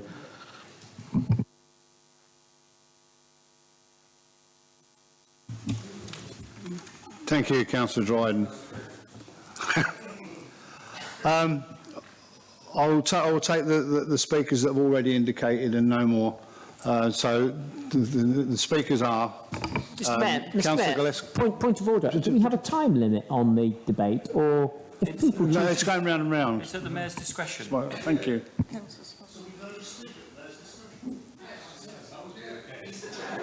He's the chair. I'm the chair. I'll do. If you just explain what you want to do, because you What I wanted to do is to make it even, so there's the same number of speakers from both sides of the chamber. So my decision stands. The next speakers will be Councillor Gillespie, Councillor Moore, Councillor Cantrell, Councillor Smith, and Councillor Pippas, and then I'll go to the leader for the right of reply. That's my ruling. Sorry, Mr Mayor, point of order. Can I just clarify, you're therefore going to curtail the debate, even though someone else may have a contribution from either side of the chamber? You've decided that they can't, that their contribution is not valid. Well, that's certainly a departure from my experience, having been in this chamber for a very long period of time, and also my colleagues. I don't think that's acceptable. If somebody wants to make a contribution, surely they have a democratic right to do so from all sides of the chamber.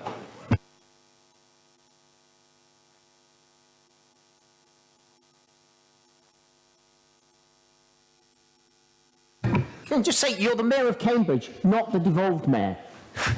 There's a big difference. Now, that's enough of that. Can I have any more indications for people that want to speak from either side? So, okay. So we've got Queen and Martinelli.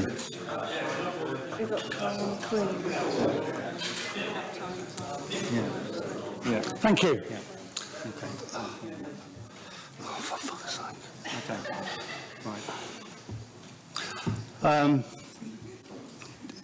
Just to make it even, we'll have two more, and it's Councillors McQueen and Martinelli, and those are the ones that are indicated. I have actually cut one of the Labour councillors off just to have an even number from both sides of the chamber. I haven't had any more indications. I want to. Pardon? People may still choose to indicate based on what they haven't yet heard in this debate. Surely you are not going to be suppressing elected councillors to speak on behalf of their residents.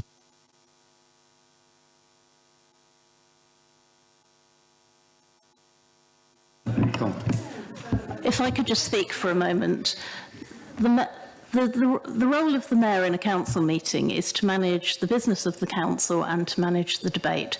The constitution gives the mayor discretion in how he manages the meeting and how he manages the debate. So if the mayor does decide that a debate has been going on for a period of time and that he feels enough has been said on the matter, he has the right to decide he's going to hear no more speakers if that's what he wishes to decide.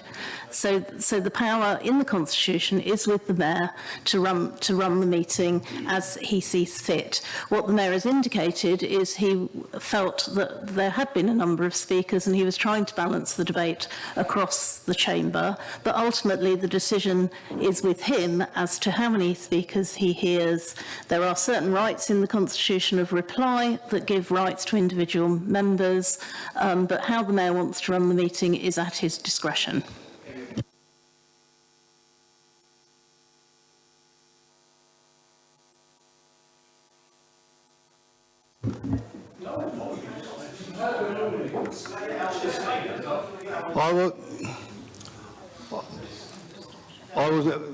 Councillor Martinelli will be the final speaker on this debate, and then we'll go to the right of reply. Councillor Gillespie. Thank you, Mr. Mayor, and congratulations on your upgrade to First Citizen. Welcome to all new councillors as well. I look forward to hearing your maiden speeches in due course. I won't have time to cover all the good and bad points that I would like to, so I'll focus mainly on one. Although the topic of climate change, the topic of plastics is being discussed urgently now, and there's a big swell of interest in plastics, there seems to be less interest in climate change in the public sphere at large, and a large degree of denial as well about the importance of tackling it.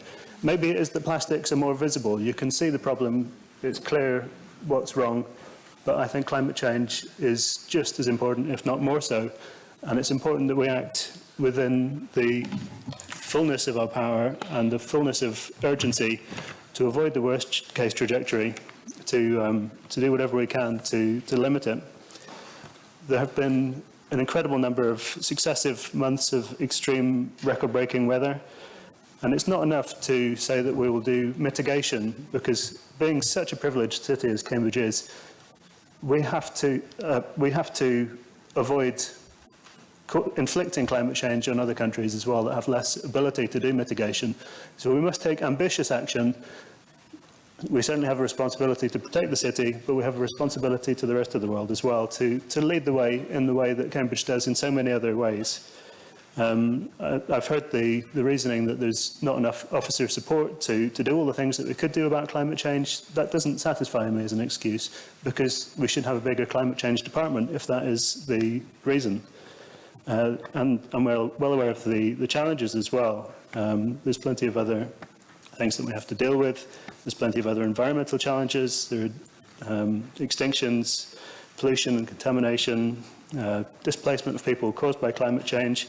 If we deal with climate change ambitiously and effectively, then we'll make a positive impact on a great number of other things as well. Councillor Hipkin has mentioned some of my other ambitions for the year ahead.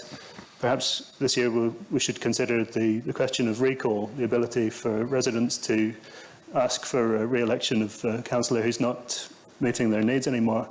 And I've heard some discussion of the Mayor of the Combined Authority as someone who's seeking more powers than they were originally given in a bit of a power grab. I'm particularly unhappy about this, and I wish that we had not voted for him. I wish that we had all voted against the Combined Authority.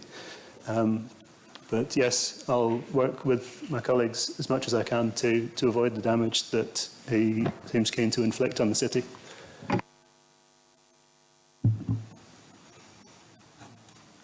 Councillor Moore. Thank you, Mr. Mayor. In reply to the comments on tourism, I would say that we do value the visitors who come to our city, not just for the £789 million or 15,000 jobs that they bring, but also the diversity. And as Councillor Nethsinger says, it's only right that we get to share our beautiful city with those who aren't lucky enough to live here. However, alongside Visit Cambridge, we are working to encourage visitors to stay longer and also to go out beyond Cambridge to Ely, Newmarket, the surrounding areas. I couldn't agree more with regards to the coaches on the backs, which is why last summer I established a working party to create a coach strategy for the city. We've been carrying out a consultation of coach drivers and companies, which we'll be reporting back in June. And I look forward to Councillor Netzinger's support, because obviously a lot of this sits with the County Council as the Highways and Transport Authority. I think it's rather ironic that Councillor Bick said it was Labour who only cares about council housing, when it was the party opposite who were calling for 100% council housing at Mill Road at great expense. But it's this Labour administration who, with sound financial planning, will be building twice the number of homes by building mixed developments on all of our sites, including 50% council housing at Mill Road Depot. However, I can agree with Councillor Bick that actions do speak louder than words, which is why the electorate of Cambridge have once again voted for a Labour council, who are in those times of austerity are delivering high-quality essential services, tackling inequality across the city, plus have a bold vision for the future of a healthier, greener and even more successful city. Unfortunately, my right to reply is limited, but with regards to Councillor Gillespie's points on climate change, we are working on tackling the causes of climate change throughout the council and the city, and I would be happy to speak to him at a later date regarding this.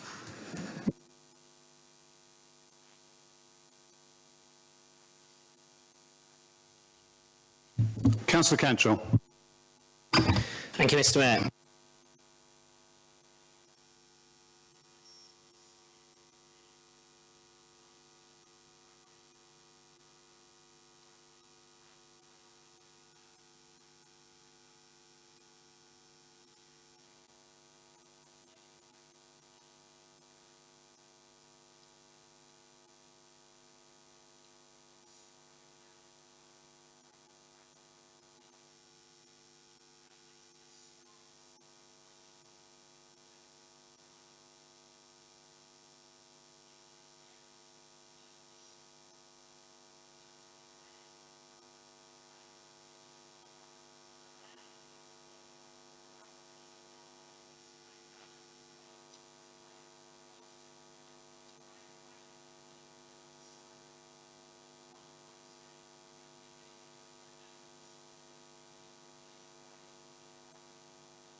Councillor Smith.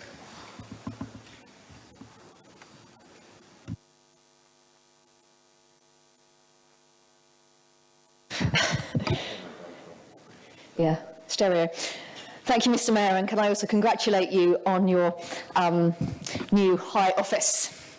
I'm particularly proud that as a council we agreed by a majority vote at Community Services Committee to lift all our child funeral fees at our sites, and I know that's something that we're all really proud of here.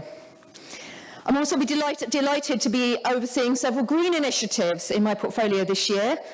Unlike under the previous administration, every year we plant more trees than are lost to the city. We remain well on track for meeting our targets, not only for maintaining but also increasing our tree cover. We are looking to increase our wildflower planting, and we are trialling a zero weed killer approach in our parks. We're investing in public toilets, and Councillor Gillespie will be delighted to hear that a proposal for a public art review is coming to the next Community Services and Environment Committee. I have to say I'm very disappointed with the Lib Dem statements. There are lots of initiatives I saw in there which we're already doing or have already committed to doing. For instance, they suggest additional environmental enforcement officers, and I'm sure I don't need to remind them that one of our first acts in 2014 as a new council was to double the number of enforcement officers. And we have already committed to increasing that number further in our service review. That commitment is already there. Actually, also, it's a very disappointing representation of our service review in the Lib Dem statement. The review has been based throughout on staff consultation and is motivated by a strong desire to ensure that our resources serve our residents and visitors as effectively as possible. Now, I'm sure that colleagues opposite would never wish to seek to misrepresent something that's so very important. So again, I'm afraid I can only apologise that I clearly haven't explained it well enough in the past and will promise to do better in future. I congratulate the new opposition spokesman on his appointment. I look forward to working with him over the next year, and I'm really looking forward to hearing genuinely new initiatives proposed. More importantly, I look forward to implementing our positive manifesto for what we're planning to do this year.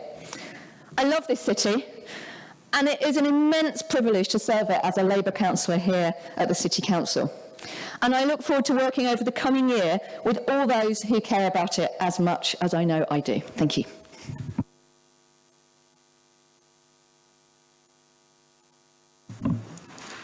Councillor Peppers.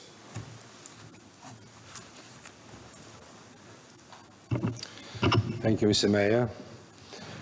I would like to agree with Councillor Moore about the tourism. Our income is a threefold one. It's education, technology, and tourism. If I'm not mistaken, we had 7,400,000 people visiting us last year. And if they all spend £1 in Cambridge, that's 7,400,000.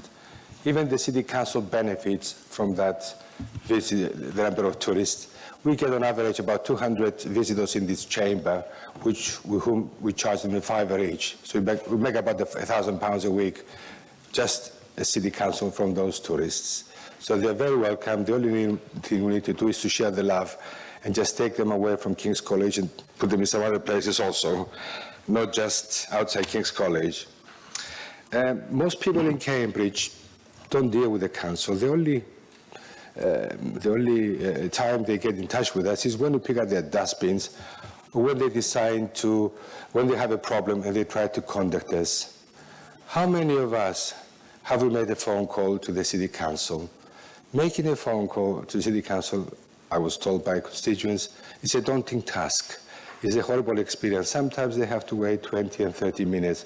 Can we put our heads together and work cohesively to actually improve that and find a solution, because it's unacceptable. Once they manage to get through to us, we're very helpful, but it's just our waiting. This woman said to me, I can prepare an omelette, cook it, eat it, and I'm still on hold.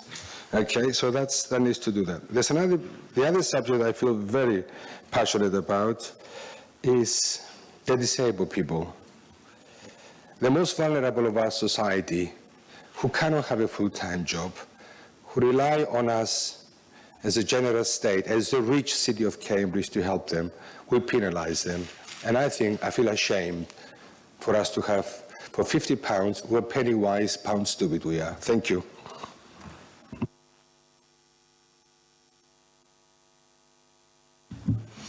Councillor McQueen. I'm going to go back to what was said from over the other side. So heavy accusations of bullying and intimidation are potentially belittling them who really are the victims of bullies. In my time observing these meetings, I have never witnessed such behaviour. There are people who are traumatised through these behaviours, and it's totally inappropriate to accuse the councillors here. It sends the wrong message. It's a low dig, and it only makes you look like spoiled children. The way you've just attacked the mayor also shows what you've just accused us of. I therefore, in my opinion, think he deserves an apology. Okay, thank you. No, it wasn't a question, it was a statement. Let's not be hypocrites. Thank you, Councillor McQueen. And Councillor Martinelli. Oh, thank you very much, Mr. Mayor. Sorry. My name's Anthony Martinelli. I'm the new councillor for Market Ward. Obviously, only very recently been elected, and I just want to say thank you very much for giving me the opportunity to speak. The residents of Market Ward want a lot of things from a councillor, but hopefully one of those things is to be able to represent them in debates like this. So I am grateful that that's been allowed after the sort of hoo-ha. One of the things I just wanted to pick up, mentioned by both Councillor Hipkin and Councillor Herbert, that matters greatly to my residents is the Market Square, obviously reflected in the name of the ward. And I was pleased to see that the Labour statement had adopted sort of the Liberal Democrat proposals for refurbishing that area. What I think my residents would like to see, in addition to that action, is some perhaps slightly sooner action on making it look less grimy, cleaning it. This is something that doesn't necessarily require consultation. It shouldn't take months, and I think would make a significant difference to both their practical quality of life and also, the symbolic importance of the Market Square within the city. So thank you very much for your time. I'm sorry that wasn't a game changer, but I think it is important that my residents are allowed to be represented through me in that kind of view.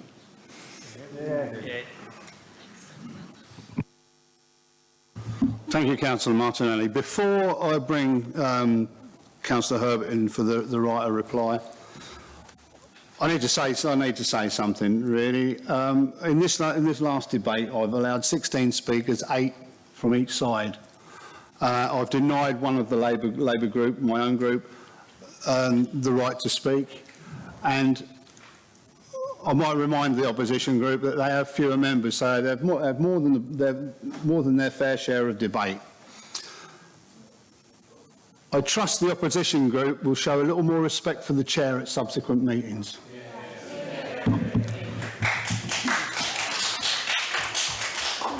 Councillor Herbert. I presume, Mayor, that I have 3 minutes max, so I will try and answer quite a number of issues in that time. On the Cherry Hinton Road officers, it's an issue of concern to me. Oh, sorry, where's Councillor gone? Okay. Well, I'll answer it because other people might want the answer. So, in terms of Cherry Hinton officers, the council rightly needed to make savings in housing revenue account. This came out of a nasty government change which forced us to trim our budgets because we were not allowed to levy the rents that were previously expected. We shed a lease. We reorganised the department. We have fairly recently been able to sell on the lease, but it has taken time. So the issue that Councillor Pagecroft raised is being resolved, and now it's up to the owner to decide what they do with that property. We are not in control of whether or not people make use of properties. We had made strenuous efforts also to get them to take the lease off us and actually move on. I don't know what they plan to do. In terms of the coaches on the backs, I think Councillor Moore did reference it, but we will be working with the County Council on a review. There are significant safety issues there. On affordable housing, to be fair, Councillor Cantrell, you come up with a different rent policy every 2 or 3 months. At one point, Councillor Cantrell, you were suggesting, and it is incontrovertible, that people in 3-bedroom properties on Mill Road Depot should pay less rent than people in 2-bedroom properties on Mill Mill Road Depot. And if you can explain that to the electorate, good luck. So there were issues that came up out of that housing committee in terms of some of the issues that tenant reps also feel strongly about, and you've rightly mentioned them. You mentioned that you want to have a greater focus on the external environment in our housing estates. I and Councillor Price and our side agree, and so a survey will be done. Some of the issues that were raised at that meeting will be followed up. I haven't got time to go back into the park and ride issue, but I do assure Councillor O'Connell that one of the issues that we do need to sort out is the whole transport issue between Queen Edith and between Trumpington Ward. Why shouldn't there be a high-quality bus service serving Babraham Park and Ride through to Trumpington and taking a lot of people off the road? Park and Ride, great. Same rules apply, Councillor Herbert. Well, we will be reviewing what Councillor Pagecroft called motor mobility, we call shop mobility, so there will be a review. We will be keeping that under review. You're very welcome to have petitions on whatever subjects you like, but we will be reviewing that, and if we see that the charging policy isn't appropriate during the year, then we'll review it. Residence parking, I'm quite astonished that Councillor Bick slams residence parking. Basically, it's a good thing, nor is it at the centre of our policy on transport, as you suggest. It's just an add-on. The Market Square gets six hours cleaning a day, and we will be putting forward a proposal for the square, and it won't be a Liberal Democrat plan.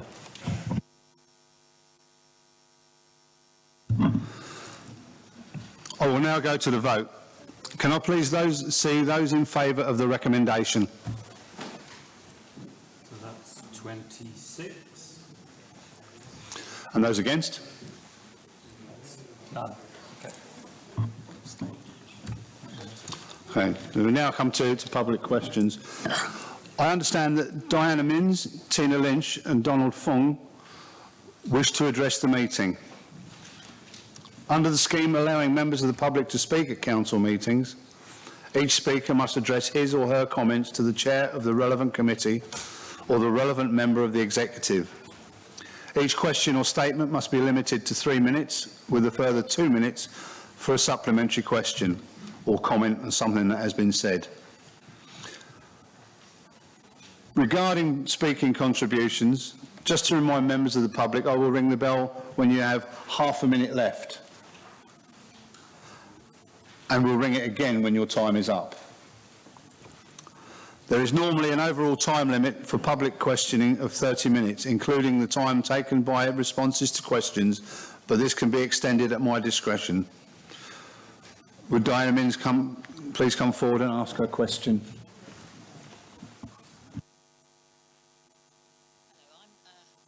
Can you hear me? Is it on? Yeah. Okay, I'm Diana Minns and I'm an elector. I'm on the electoral register. I have a vote in Trumpington Ward. And I'm going to make a few remarks and I'll put the question. I'm told I can do that. My remarks are basically focused on, I'm very, very disappointed that Councillor Donald Adey has moved 400 miles away to Fife, I believe, in Scotland, but has failed to resign from his position as an elected councillor for the city and the county, and has chosen to become an independent councillor. And I checked out the definition of independent, and it vaguely around not dependent on relying on others. But sadly, in this case, I think it's the others, us, the electors in Trumpington, who can't rely or depend on Councillor Adey. Trumpington Ward is large and diverse. It has, at the last count, 9,415 electors. That's the biggest ward in Open City. It deserves and it needs 3 councillors, and it needs a councillor who's accessible on hand and steeped in the day-to-day life of Cambridge. Despite protestations in the press, Councillor Adey cannot substitute Skype for actually living in or near the ward that he represents. He was elected, as I believe, as a local councillor. No definition of the right definition that I can find includes 400 miles in the definition of local. And as a local elector with an issue that needs following up, you might be lucky to glimpse him at the twice-yearly attendance he needs to make to retain his place on the council. And I believe that continue to get as expensive. I believe he was here earlier. It's not in the room now. I can't see or recognise him. Okay. Yes. And yeah, and you could of course try using the much quoted Skype to try and get hold of him, or use an email, but I would like to remind you that not everyone has access to those methods of communication, and I would include particularly social housing tenants, which surveys have shown have possibly up to 40% who don't have adequate access, older people and others, and who have less access to the internet for reasons of cost and capacity and other reasons. Now, if the rules allowed me to ask a question directly to Councillor Adey, I would be asking him, as he has now moved to Scotland, will he do the honourable thing and resign as the now independent Councillor Trumpington? And that will enable the many electors in the ward of Trumpington to elect a councillor to represent them who is local and present in Cambridge. However, I'm advised I can't do it that way. So I think I'll just have to ask the leader of the council, perhaps, that's the most appropriate person, in the light of Councillor Adey having scooted off to Scotland and claiming he can still represent local people, how can the electors of the diverse and large ward of Trumpington secure the full local representation they vote for? Thank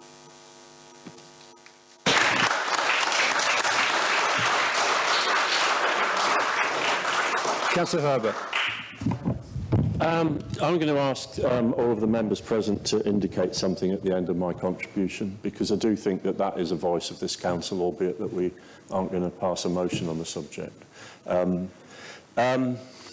It's a shame that Councillor Adey hasn't stayed, because in a way it's not in good practice to talk about people behind their backs. But I do think it is the case that that we have someone who's not just a councillor here, but also on the county council, and has effectively reduced the representation of Trumpington Ward that Diana Minns, I understand, is obviously a resident of, from 4 to 2. It isn't possible for someone living 400 miles away to respond when someone says, can you come and see this issue on X street in a day or two's time? It isn't possible for someone who's in Scotland to arrange a local meeting on something. It isn't possible, in my view, for someone at that distance to represent their area. If I was Councillor O'Connell or Councillor Thornborough, I'd think it grossly unfair that someone is also shifting all of that load onto me, and also depriving what is, as Diana Minns has told us, is the largest by 30% in terms of numbers, the largest ward in the city. So Trumpington, at a time when it's got massive transport issues, doesn't have a voice on the council that runs Park and Ride and a whole load of other things too. So I'm glad that you've come here. I'm not decrying the Lib Dems' right to produce a petition on any issue they want to, but I would suggest that the residents of Trumpington, without any party affiliation, assemble a petition and make it quite clear that this isn't sustainable. In theory, Councillor Adey has got 3 more years on the county council and 2 more years on the city council, and it just isn't going to work. He has made an appearance, and I'm not going to make cheap jibes. He's made an appearance at the county council for an hour and a bit, and he's made an appearance here for about an hour. This afternoon, no disrespect to the ceremony and the importance of our annual meeting, but this is the business of the council.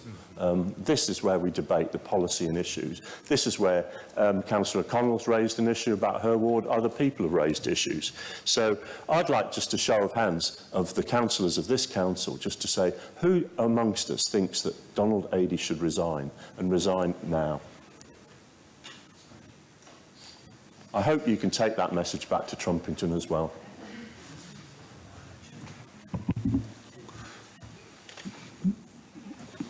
Do you have a supplementary?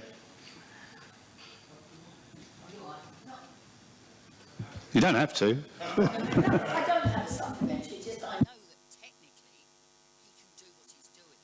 I just think you have to try and bring, I don't know, shame, honour or something into it to actually make the publicity. It shouldn't be done, because doesn't it set a terrible precedent? We don't want it. Very nice, we can all decide we don't like living in Cambridge anymore, we've got to keep coming back and getting this because we want to go to a friendlier place or something like that. Very nice too. We don't have the capacity, we are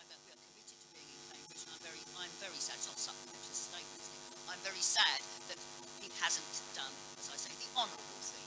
And I'm sure that Shakespeare had words to say about that. So thank you.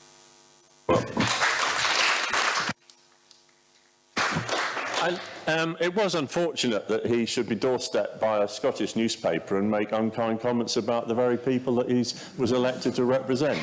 I mean, ultimately, shame has worked in other situations where councillors have just not done the job. But I mean, I don't know. Ultimately, there is a clear case where councillors are not doing their duty and are effectively wheedling around the 6-month rule, which is designed to prevent people from just being absent, for government to review the legislation.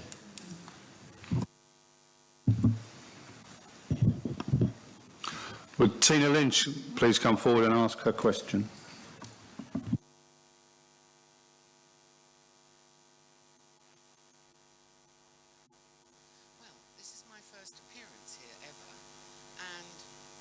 Candidate, who I'd never met, asked the question that I was going to ask far more eloquently and in more depth.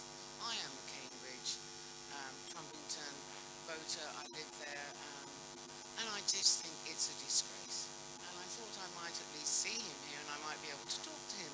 But what a surprise. Shame on him, shame on him. And I might be the one to start the petition to get him out.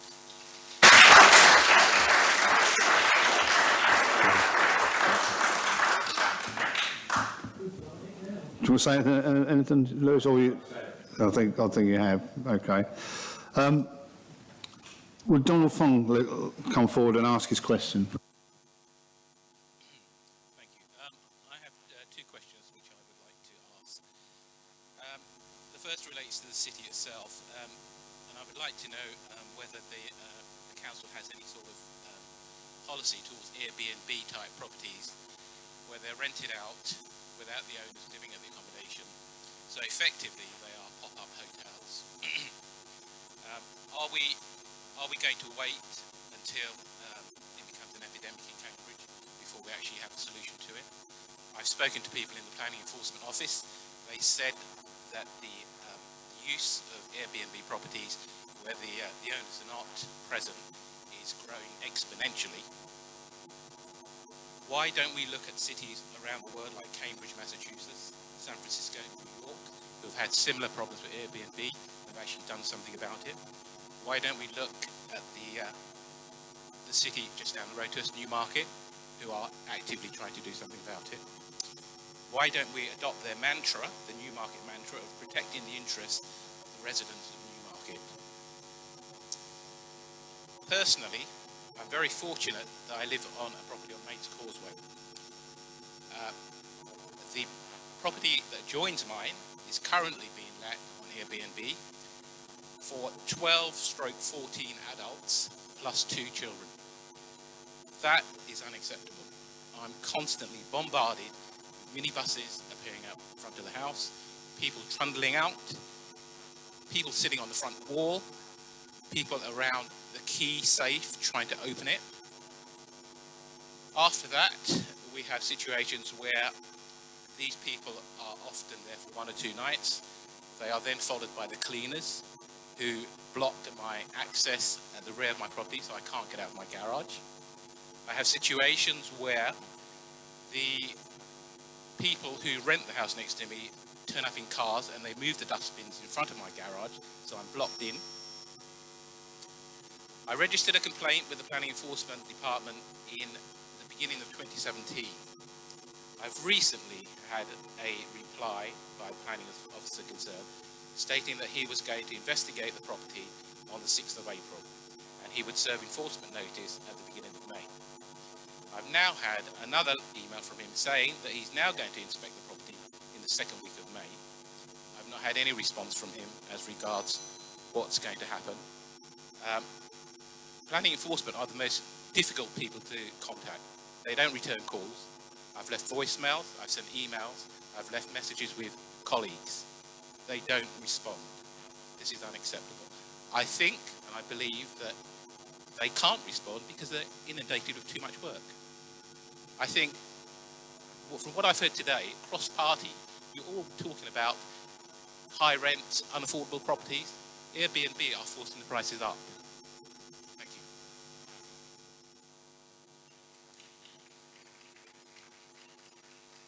you. Councillor Blanco. Thank you, Mr. Mayor. I'm sure you'll be making a lot more friends this year. Those of you who remember your pop music may remember that, making friends with Nigel. Beyond your time, sorry, lost that one, didn't I? In terms of the question, Mr. Funk, thank you for raising that this afternoon. In terms of the individual case, having been alerted to it by yourself, clearly I will ask the enforcement team to give me the reasons as to why there's been a poor response thus far. In terms of what you've alluded to, it may well be a case coming to the Planning Committee in the foreseeable future, and obviously members of the Planning Committee have had recent experience of several cases already concerning Airbnb, and we have to deal with it as we are advised and is appropriate. In terms of the sort of the trend, clearly there is a number of these cases within the city, and it is a trend that may or may not take off and grow.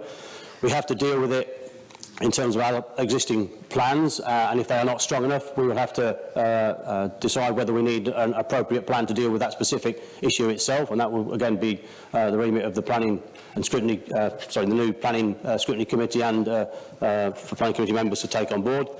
But in terms of the general point, clearly there is a concern, and it is a right to be concerned of a lack of progress on a matter that's causing you regular problems.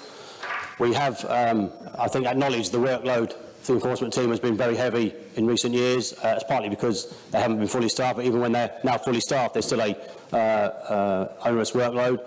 And we have taken on the decision to appoint a third enforcement officer to that team, which will hopefully spread it a bit further and give a bit more ability to respond in a more rapid and appropriate manner. Clearly, I don't know the circumstances of this particular case, and that's why I'll have to speak to the enforcement team to get the reasons as to why there's been this perceived lack of response, but I assure you I'll do that. Do you have a supplementary? I do. Just a quick response. So effectively you're saying to me you haven't got a policy in place that's going to try and bring this to a halt. And I'm only talking about Airbnb properties where the owners are not resident at the property. The situation is definitely going to escalate, because if you do the calculations, the house next to me typically would be rented out at £3,000 a month. On Airbnb, the host is renting it out between 12 and 14,000. Okay, so why would they not stop it? It's going to grow. It's not going to stop. So you need to do something now. New York City, they had 46,000 properties on Airbnb, and it drove the price of property rentals up by 25%. Cambridge is going the same way. You've got to do something now. Thank you. Yes, sorry if I wasn't clear in the first response. There is a practical policy in place for the enforcement team to respond to these issues, and several cases have been brought to the planning committee, and we have made resolutions to deal with them, and if we have decided that they are to be curtailed, they are obviously given, the enforcement team is given authority to curtail them. What we haven't got is a specific sort of formal written policy that sort of adds strength to that, but we do have currently the ability to respond, and it is based on a sort of a fact and degree sort of model, whereby if we believe on fact and degree they are operating a guest house sort of B&B without planning permission, then we can act, and that's obviously what we do. But that is under existing policies which the enforcement team can use. Okay.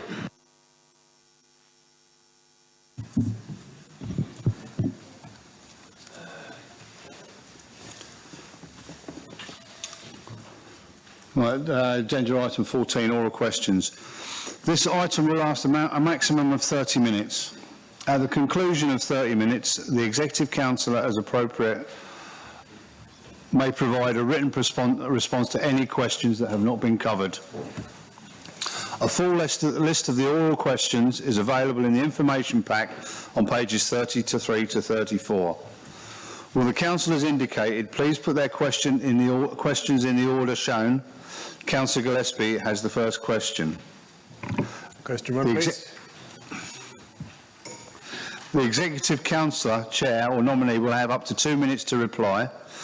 The questioner will have 2 minutes to put a supplementary question or seek clarification of the response to the original question. The Executive Councillor, Chair or nominee will have a further 2 minutes to reply to the supplementary question. Councillor Gillespie. Question one, please. Thank you. Essentially, my answer to your question is no. However, that's not simply because of the higher cost of an all-electric fleet. The main aim of car clubs and why we're keen to continue supporting one in Cambridge is to reduce the overall number of cars needed in the city. This reduces the user's carbon footprint due to fewer journeys made by car, plus the total number of cars needed is less, so materials and energy is saved on production, plus there's the added benefit of reduced parking.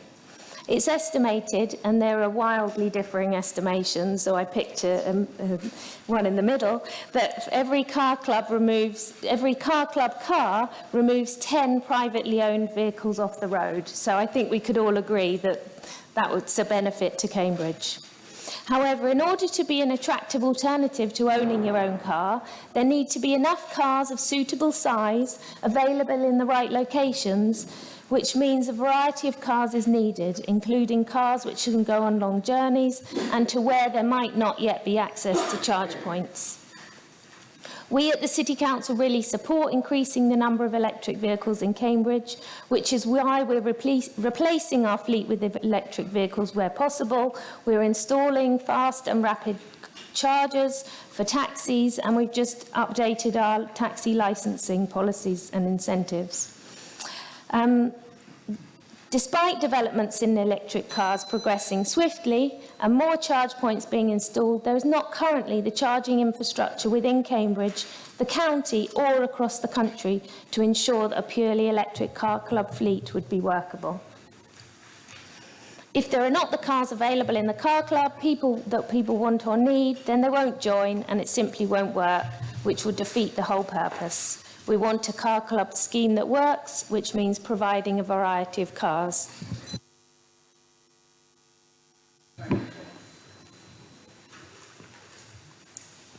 Thanks, Mr. Mayor. My supplementary question is, if charging points are the barrier to having an electric car club fleet, then wouldn't working with a car club provider during procurement to arrange charging points, such as the Ubitricity ones, which provide charging points through a lamppost for residents as well as car club users, be an effective way of getting quicker charging infrastructure in the city? Thank you. So also I didn't say that we're just one of 3 partners, the others being the County Council and Cambridge University going out to procurement together, and we'll need to find a solution that fits all of our needs. That will include electric vehicles, that will include, as we're doing in other ways, increasing the electric charging infrastructure. But right now, because we're going out to procurement, we need a solution that fits for all the residents' needs who will join the car club.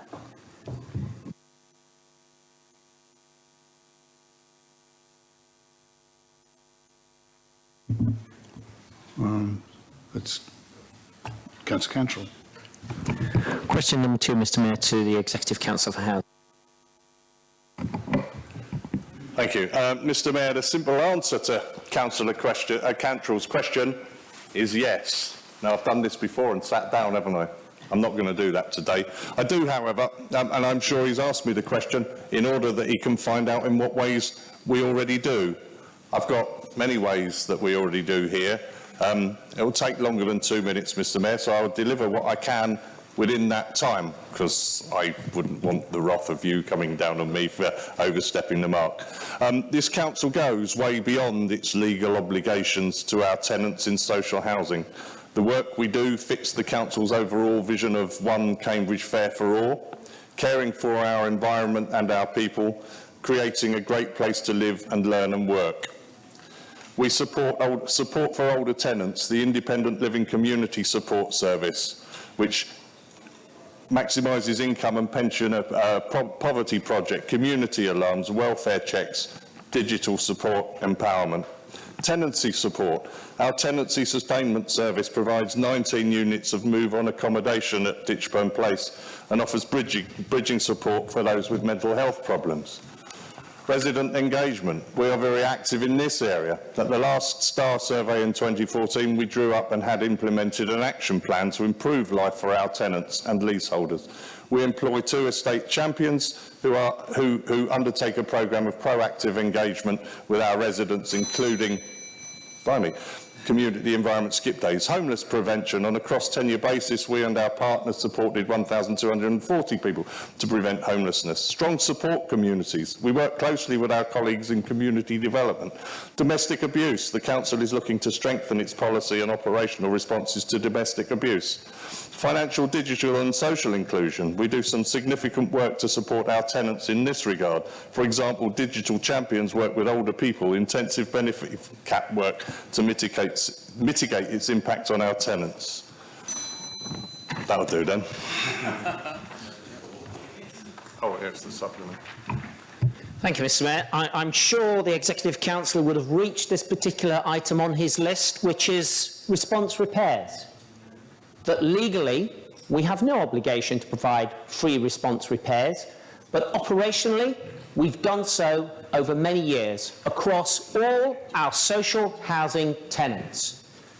Now, the ruling group has, over the course of the last 6 or so months, considered whether or not this should be a service that is removed and tenants pay for it.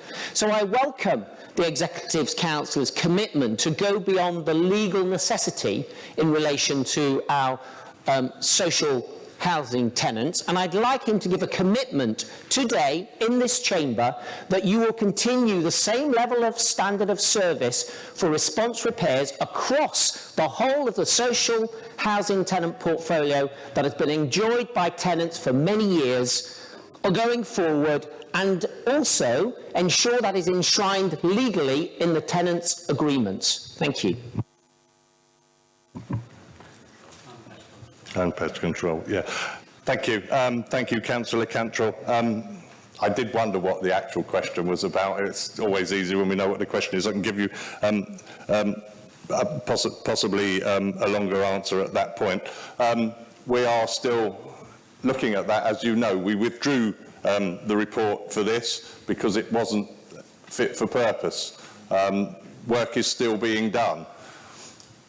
Once we have that work completed, we will bring back a report to Housing Scrutiny Committee where I'm sure you will bring your views and opinions to that forum.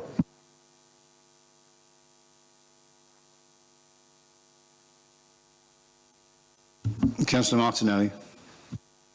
It's question number 3, Mr. Mayor, for the Exec for Environment City Centre. Thank you. So we're going to a clean air event in Huntingdon, organised by the Public Health team at the County Council. Joe Dix, our fabulous Environmental Quality and Growth Team Manager, is giving a talk on the roles and responsibilities of the different authorities involved in improving Cambridge's and the county's air. There'll be a variety of presentations, for example, links between air quality and health, the co-benefits to health of increasing active travel and reducing air pollution, and the current status of air quality across Cambridgeshire. This event is part of a broader programme of events, briefings and consultations, bringing together officers, members and wider stakeholders. On Clean Air Day, we will also be officially launching our new updated Air Quality Action Plan. This launch will include media releases and communications on clean air from our own team, plus information and toolkits from Global Action Plan Clean Air Day. Then throughout the summer, we're having a public consultation for residents and for anyone working in the city to give their views and input into the plan. Plus, we're having one clean air event for residents and stakeholders to share information and ideas, and then we're having another event for members and employees of the council to try out a range of electric vehicles. Finally, in September, well, not finally in terms of air quality, but finally in September, we should have the results of our feasibility study into a clean air zone, which will, of course, include more discussion, planning, and further consultation. Thank you. Thank you very much for your response. I just was wondering, looking at the toolkits provided on the Clean Air Day website, which is essentially, for those of you who don't know, something that's backed by Public Health England, various councils from Bristol to Aberdeen, one of the things that they raise as a possibility that one could do and provide the resources for is writing directly to licensed fleets, advising them and encouraging them to remember to switch off their engines when idling, and that would seem like something that it would be within the power of the council to do, perhaps not just on that day, but before that day and as part of an ongoing plan, is in addition to your other awareness raising events. And I was wondering if you potentially think that was a good idea or something you commit to. Thank you, Councillor. Thank you, Councillor Martinelli. Great minds think alike. I've already requested that we do that. However, I'm not sure what's happening with it, so I will follow up on it. Thank you. Councillor Smart. Question for to the leader. Thank you, Councillor Smart, and also thank you for initiating the original motion, which pressed for the £2 limit on the fast gambling machines.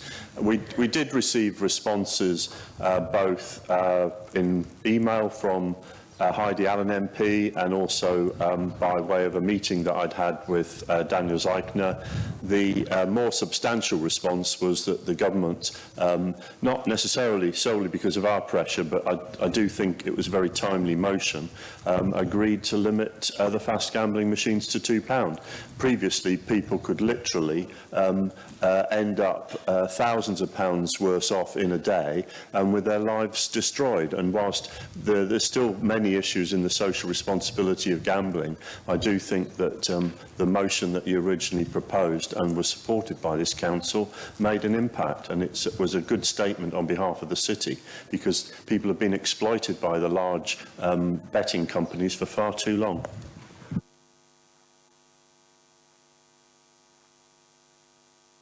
Do you have a supplementary, Councillor Smart? Apologies again for arriving late, Mr Mayor, and congratulations on your elevation. Fixed odds betting terminals. Do you think, Councillor Herbert, that we must be ever vigilant in the midst of a neoliberal economy, to help protect our poor, the needy and the vulnerable? And without wishing to be overly political, it is blatantly obvious to me that this work is central to our Labour Party, and I would have to look hard on the other side of this chamber to find any such interest there. Well, I just think in terms of gambling that there's still some serious issues, including because there is just really no control. A lot of the way that operates, a lot of the way that banks use credit cards and loans are given to people, the whole issue of how that might link in with universal credit and people not being in a position to budget weekly as they have been used to. I just think that there's a whole range of ways that people on low incomes or dependent on benefits, people with mental health issues or disabilities continue to be exploited, and there is no social responsibility. I'm not going to have a go at the party here, but their MPs in Westminster did very little when they had the chance between 2010 and 2015.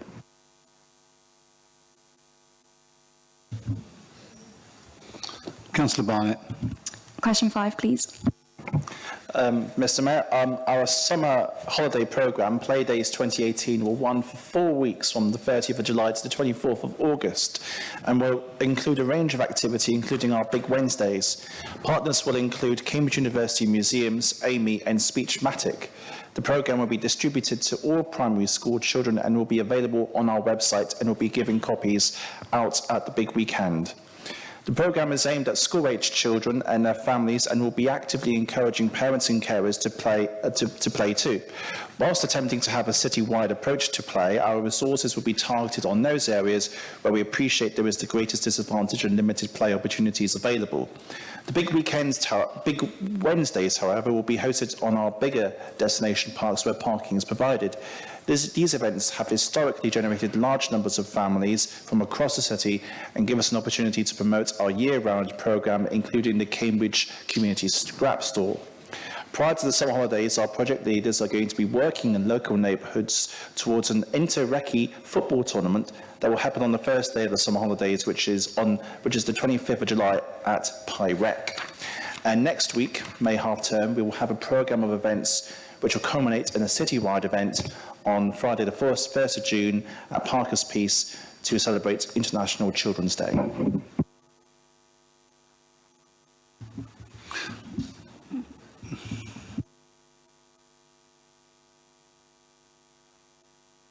Councillor Nessinger. Thank you. Question 6, please. But could I make clear that, in case it's not in the question, that I'm only talking about restricting the punting from Garrett Hostel Bridge, not on the whole river?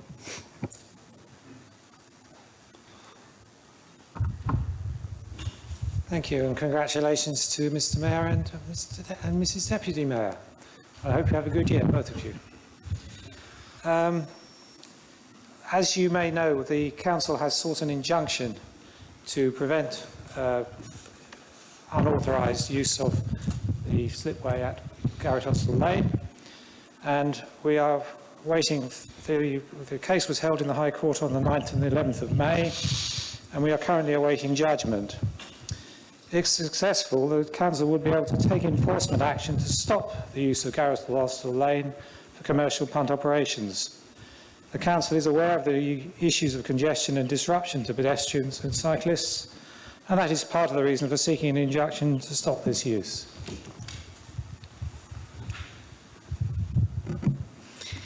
Thank you. That's helpful information. I wondered whether he had any further information on when the judgment was likely to be due. And I also wondered, in the interim, I hope the judgment will come very soon, but if it doesn't, there are new pontoons being used there, which make it possible for them to put more people in punts more quickly, which means more people are hanging around on the street, causing more blockages for anybody who is trying to use what is in fact a very seriously important major transport route in this city.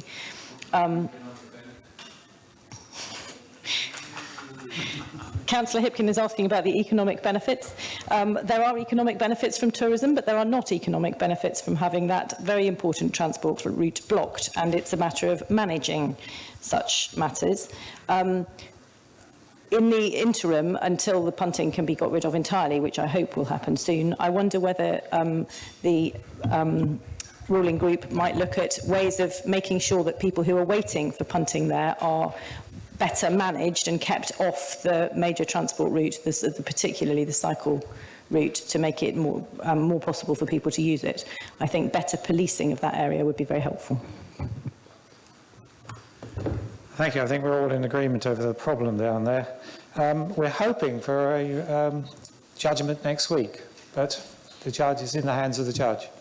It's been some weeks since the 11th of May hearing, so hopefully, if, as you say, if that is not successful, we will obviously need to be considering other options, and possibly the ones you're putting forward would certainly be considered.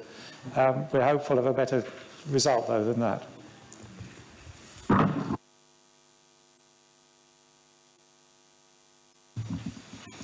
Councillor McGurty. Question 7 for the Executive Councillor for Planning, Policy and Transport. I'm more bemused, actually, when somebody is able to buy £1 million property and then decides to demolish it.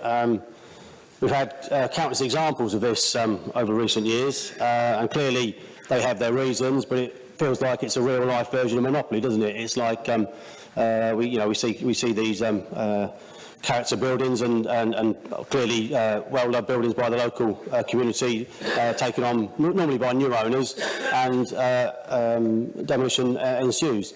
In terms of our abilities, we have abilities, but they are within the national planning processes, the national planning framework in terms of policy, and our local plan in terms of our own policies. And clearly we are only able to deal with these matters within the realms of our planning responsibilities and limitations. And that is how a reasonable and sensible sort of approach has to be taken. Thank you. Thank you, Mr. Mayor. Congratulations on your elevation and that of the Deputy Mayor. 291 Hills Road, which is known as Raylands, is historically relevant to the Hills Road neighbourhood, being one of the oldest houses in this part of Cambridge with an original planning application in the archives. It was built for Fred Haim, a prominent Cambridge vegetable grower who was knighted for his role in supplying the army in the First World War. And I believe that Fred has been overlooked in our recent Great War centenary and that he's worthy of a blue plaque on that building. 292 Hills Road, known as York House, was built by the local builder Cyril Ridgeon in 1924 in the style of the world-renowned architect Sir Edward Lutyens. York House is an example of Lutyens' country house style. Point of order, Mr. Mayor. Is there a question? Or... There is, yes. There is. Oh, you'll get to it. Good. His fine brickwork and mock Tudor panelling.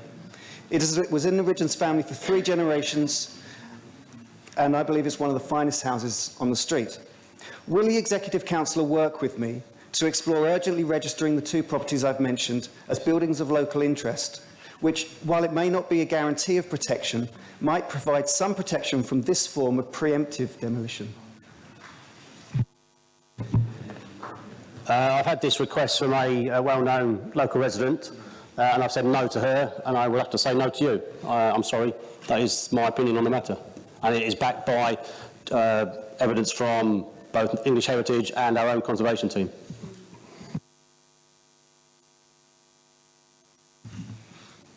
Councillor Gehring. Question number 8, please.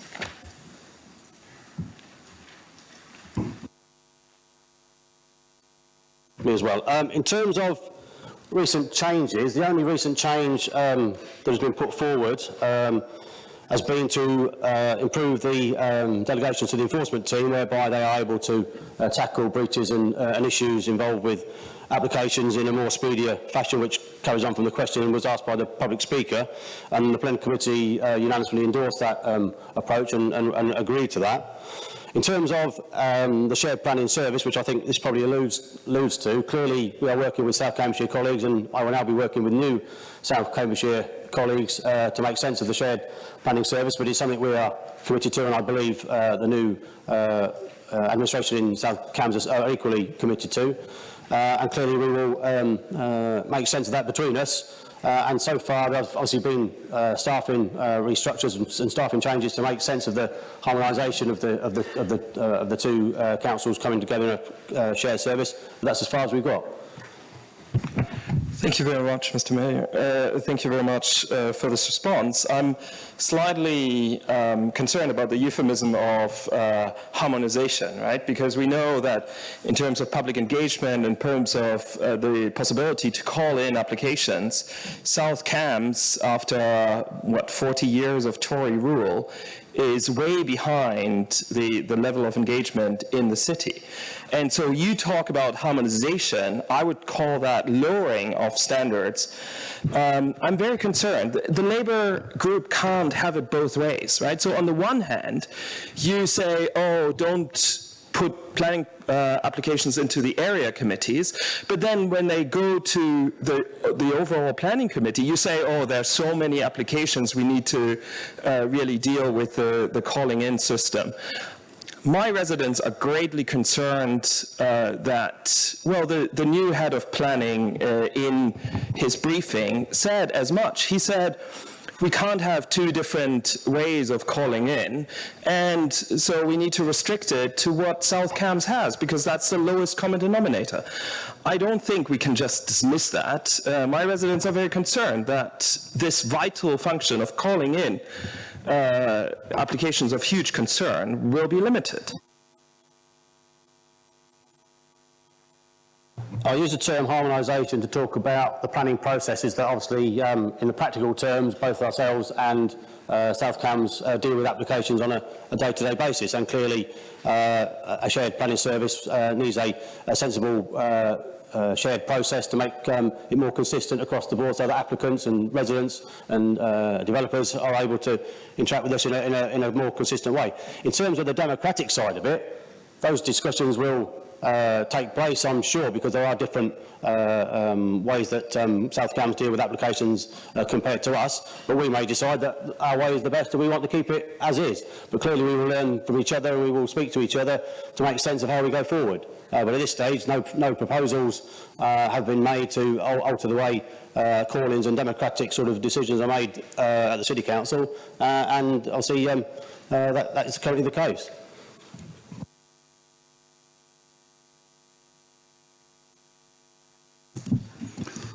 Councillor Deal. Question 9 to the Executive Councillor for Finance and Resources. Right, can I welcome Councillor DL, and as a councillor, but also as the spokesperson for Finance and Resources, I gather. So welcome aboard. I think the answer to the question is basically yes. The performance of the city's commercial portfolio has been very good so far, particularly in the 4 years we've been running the council. The capitalist asset itself has gone up by about 25% or more, and the income has also risen by over 20%, some 1.5 million extra income we're getting from that over that period. If you have a specific question, I'll see if I can answer that. Thank you, Mr. Mayor, and also thank you for your warm welcome. As you probably alluded to, I do have a more specific concern, particularly regarding the future resilience of our investment portfolio. So this morning in the BBC News there was further worrying headlines about B&Q's financial performance, and as B&Q is obviously a primary tenant of a major investment we hold at Haverhill Retail Park, I just wondered if the council had a plan if that property was to be vacated under the ongoing store closures across the Kingfisher Group. Thank you.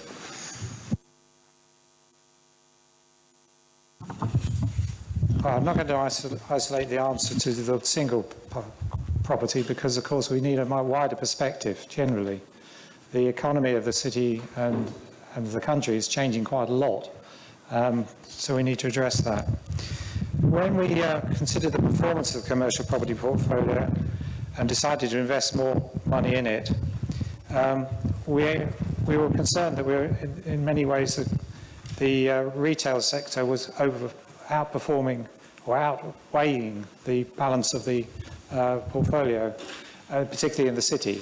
Now, we did widen it elsewhere, obviously, but that's something we will be reviewing. The property portfolio has given us opportunities also to look at alternative uses of some property for meeting housing needs or redevelopment, for creating new income streams. But we are currently scoping an external review of the commercial property portfolio to assess how it performs, the balance of the type of property of assets, the length of tenure and other elements of it.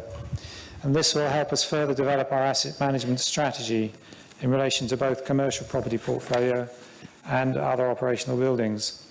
So what we are concerned about is to review the types of assets we've got our money in. We do need commercial property income, but we will be very concerned to make sure that we're not at risk. And the city itself has got empty property in Grafton Centre in particular and in Christ Lane. These are issues where the retail sector is obviously at risk, mainly because of purchase over the internet, as far as I can see. But an external review is going to be taking place, and we will be addressing the issue as we find the results.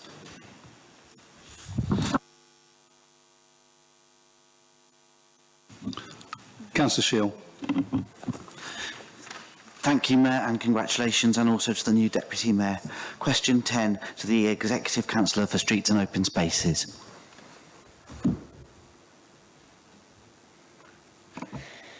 Thank you for your question, Councillor Shield, and also congratulations on your re-election.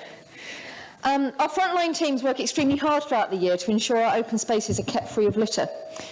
Our cleansing teams are out and about in the city from before most people are awake, and I've been out with them myself, and quite frankly, I didn't even think that time in the morning actually existed. Right. They cleared up the horrendous amount of litter dropped the night before, and it really is horrendous how much is dropped, and they usually do that before anyone else is even up and about. We make sure that in the summertime we increase our already strong cleansing capacity even further. We add several additional teams to the rotas and an extra one still at weekends, and put out summer bins where needed. And we make sure that our teams focus their attentions on the areas that we know have the most litter problems, such as our most popular parks. But we do that without neglecting the parks in other parts of the city. And our recent surface review will increase our flexibility, making it easier for us to deploy yet more people to those tasks if needed. I've also had the privilege to shadow our public realm enforcement team, and that was also a really interesting day, although it did lead to a picture of me going through bins for evidence of fly tipping, which I really wish I'd never shared with a certain Mr. Thomas, who sadly isn't here to hear me tell him off at this point. This team patrol the whole city 7 days a week, and their work includes dealing with littering and fly tipping offences. We also have an extensive public education programme with rangers and enforcement officers visiting schools and colleges, and we run targeted campaigns such as the recent anti-fly tipping campaign.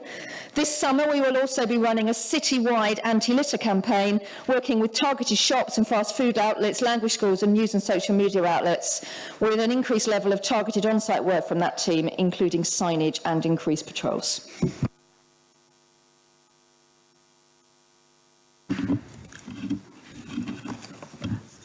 Will the Executive, thank you for that reply. Will the Executive Councillor join me in putting on record the thanks of members to our frontline staff who work so hard for the city, and will she also join me in calling on everyone to do their bit to support them by using the bins provided and or taking their litter away with them? Thank you. Thank you. Yes, absolutely, in both counts. We do have an absolutely fantastic team. They are brilliant. They work very hard, and what they do is often unnoticed because they are going at such antisocial times.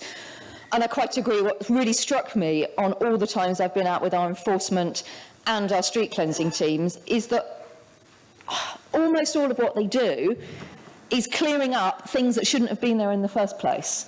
And there's so much more that they could do if actually people just put things away. Now, if there isn't a bin nearby, take it away. And it's so central. There is so much rubbish around the town that is just thrown down, and the same is true with fly tipping. And we could deploy our resources so much more effectively if we didn't have to deal with other people's litter the whole time.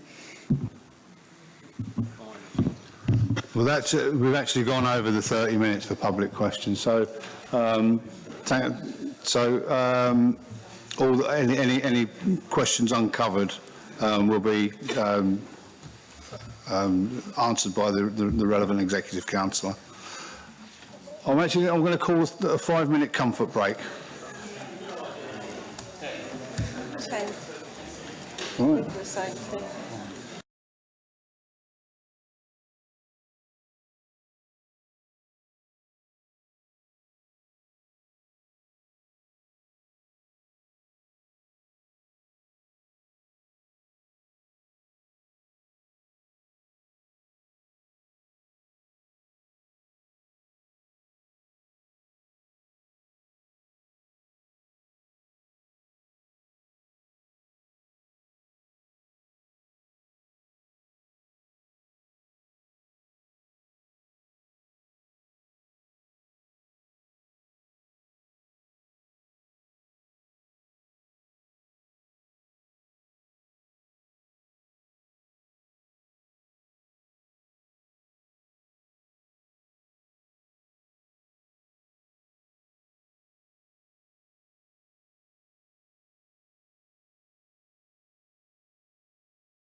Right, sit down.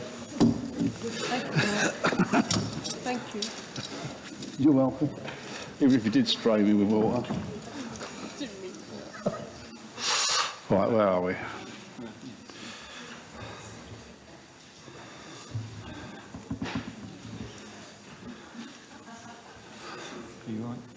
Yeah, are we shutting the doors now? We were actually doing business, aren't we?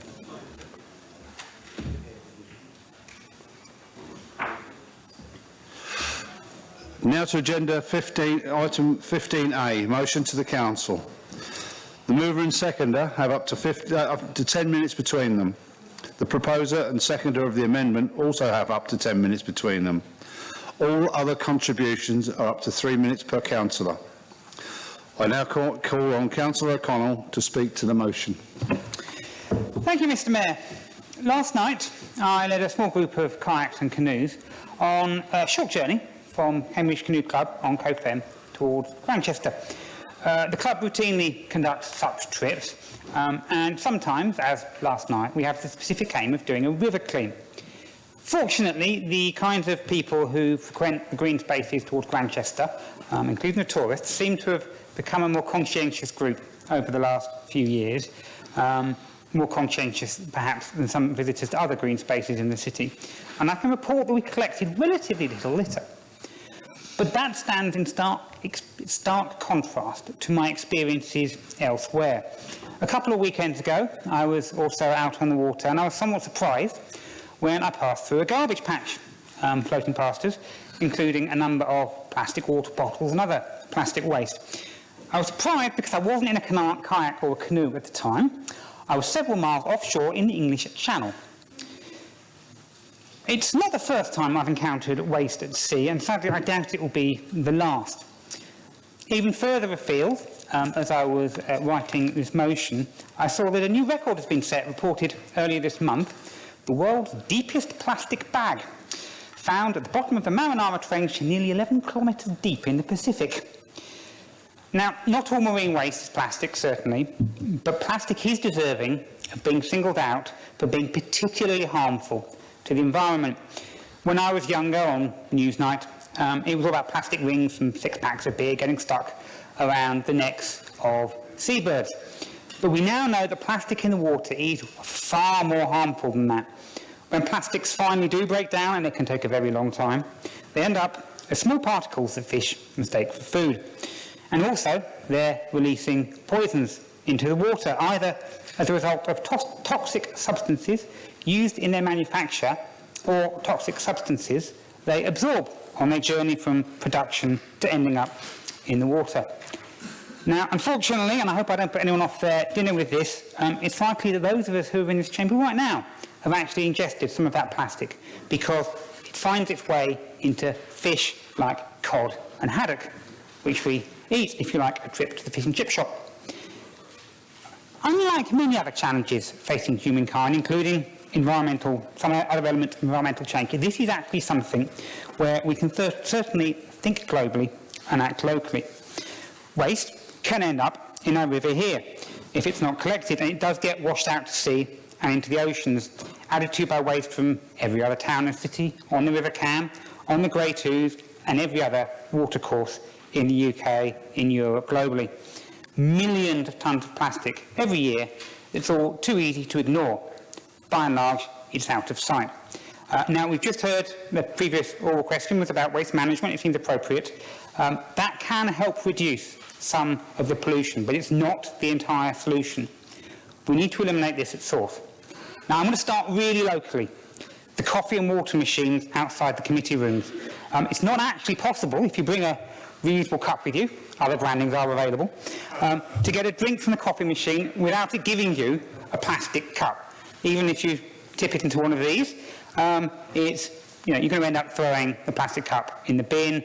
Some of it is going to end up in the environment. Multiply that by all the other sources of plastic waste in this building and all the other council buildings, and it makes a bit of a difference if we can reduce and hopefully eliminate all of that. Multiply that again by all the other organisations the council has influence over, and we're getting a bit of a noticeable difference. Multiply that by every other council in the UK doing it, and we're getting somewhere. As I saw on my journey on the CAM last night, people in Cambridge are already conscientious in disposing of their waste. This is something the council can encourage and lead the way and show them we can do more. I commend this motion to you. Thank you very much, Mr. Mayor.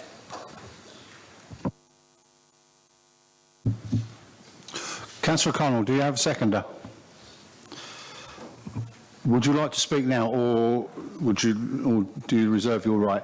I'd like to speak now, if possible, please. Thank you, Mr.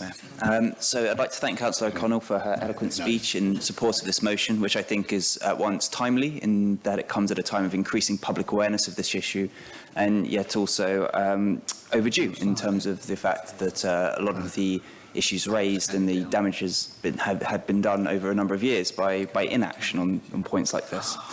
I think a lot of the points raised are sort of indisputable. I think almost everyone in this chamber would agree that overuse and inappropriate disposal of plastics is causing significant harm to our environment locally and beyond that. But what I really like about this motion is how sort of pragmatic it is. We've heard earlier on today about how the council has taken a role and inspired other councils and bodies across the country to follow them on other issues, and I think this could be something similar where we could show leadership. And by being such a pragmatic and localised motion and acting on things, we can really make a difference to, even within this chamber. If we look in front of some of the desks in front of us, it would allow us to move things forward more rapidly than relying on figures necessarily in central government. So I think I agree. I am absolutely delighted to second Councillor O'Connell's motion, and I agree that we should try and act now locally and expand out from there. Thank you.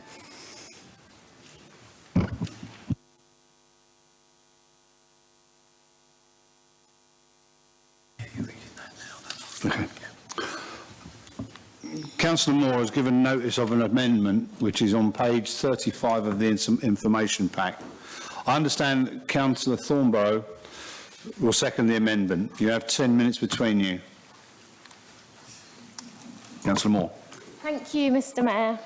Along with all other forms of plastic pollution damages us, our planet, and our fellow inhabitants on this planet in a myriad of ways. As has been mentioned, there's now plastic litter in Cambridge, in our rivers. It's also been noted on every beach in the world, including beaches on far-flung uninhabited islands, with an estimated 5,000 items of marine plastic pollution per mile of beach in the UK alone. There are great islands of plastic rubbish floating in our oceans, and there may now be around 5.25 trillion macro and microplastic pieces floating in the oceans. Microfibres have been found embedded deep in riverbeds, frozen in Arctic ice, and in 83% of the samples of drinking water tested. The United Nations Ocean Conference estimated that by the year 2050, the oceans might contain more weight in plastics than fish. Of course, this pollution has a devastating impact on all forms of sea life, with an estimated 100,000 marine mammals and turtles, plus over 1 million seabirds now being killed every single year by plastic pollution. We know it kills them when they eat it or they get caught in it, but we don't yet completely comprehend the full effects of plastics which decompose in the water, leaching potentially toxic chemicals. We are also yet to fully understand the effects of microfibres, thousands of which wash out into our waterways every time a polyester fleece or other synthetic material is washed. These microfibres are undetectable to the human eye and have been found throughout the food chain, and as I've already said, in 83% of samples of drinking water. We do not know what the effect of ingesting millions of these microscopic fibres will be on the human body, and it's possible that due to our average age in this chamber, some of us will not be too worried about it. However, for babies and children,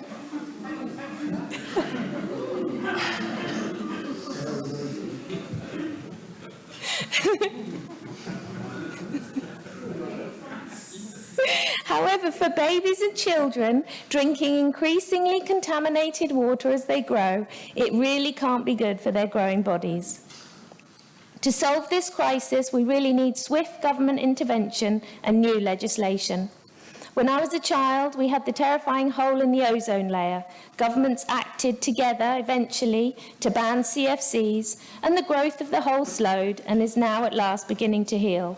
We can do the same with plastic pollution, and the joy of using less and recycling more is that we'll conserve energy and natural resources at the same time, so helping in our fight against climate change. However, I must add that our reliance on plastic is not only harmful for the environment, as up to 40% less fuel is used to transport drinks in plastic bottles compared to glass bottles. And plastic packaging is very effective in keeping food fresher for longer, which in itself helps to prevent food waste, which is another problem in itself. Food waste in Britain today creates as much CO2 emissions as all of the HGVs driving on our roads. So I'm not currently suggesting that we stop using plastic altogether, we just need to use it more wisely. It takes 75% less energy to make a plastic bottle from recycled plastic compared with using virgin materials, plus of course saving plastic from at best landfill or at worst floating in our seas. So I do welcome the government's plan for a bottle deposit scheme. However, I just don't think it goes far enough. A tax on using virgin plastics in packaging would encourage manufacturers to use recycled plastics and would have the added benefit of raising the value of plastic recyclate, immediately increasing recycling rates. I also think we need to be more innovative. Those disposable coffee cups with plastic lining need to be banned immediately, but why can't we have a scheme where customers pay a deposit for a reusable cup and then can drop it back at any other coffee shop to get their refund? Because not everyone wants to carry around a used cup all day, and we've also all forgotten our cups or bottle from time to time. In the past year, we've been looking at ways that we can reduce waste across the council, not just plastic waste, but other waste. And we'll be continuing this work, which will be documented in the report we'll bring to Environment and Community Services Committee. The changes to the charter market regulations that came into force last month will be extended to cover street trading. And we're also working on a water refill scheme, which will be a combination of freely accessible taps on our land and a scheme for businesses to sign up to, offering people free refills.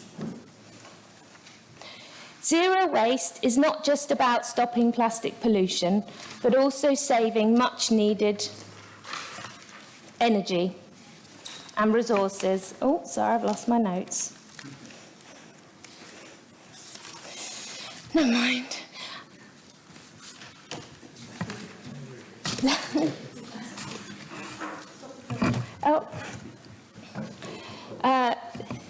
So the work that we've been doing and will continue to do this year will include our own estate and ways day-to-day working across the council, events on our land, in our community centres and of course through the shared waste service. I look forward to the support of the members opposite because they all nodded happily, because I must say here, this is not what is in the amendment, but that I do have a grand plan to move Cambridge towards the circular economy. We could have all takeaway food containers made from plants, which could be collected, composted and turned into biofuels to run our rubbish trucks. It seems far away, but I think it's the way we need to move. That's why I ask that you support this motion.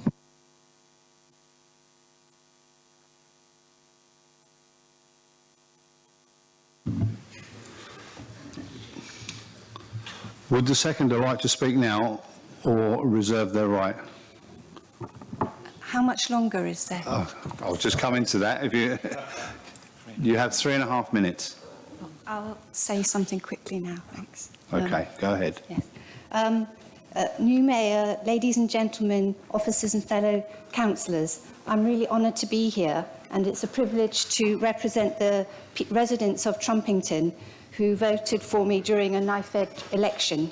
During my campaigning, one of the main issues that I discussed and was brought up was about how to mitigate the effects of climate change and how we can, as individual and as a community, reduce our carbon footprint. So I think it's really exciting that we can work towards a zero waste strategy here in the City Council. But zero waste equals 100% use. And to get 100% use of all of the materials that we work with and use and consume, we need to help change the behaviour of all of us and our residents. So we need to think about reducing, reusing, refurbishing, repairing, and then only then finally recycling. And when we talk about reducing waste, we must also consider food. And the food waste comes up now again and again, but actually food should never be considered a waste product. We need to change how people think about food, because it's a very important commodity and it should never be wasted. At the very least, it would be a resource to go towards composting.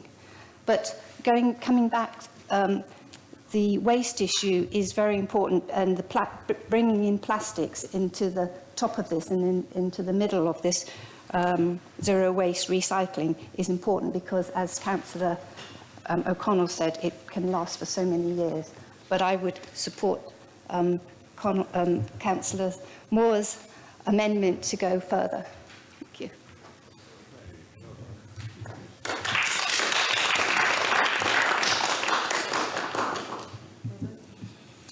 Is there any debate?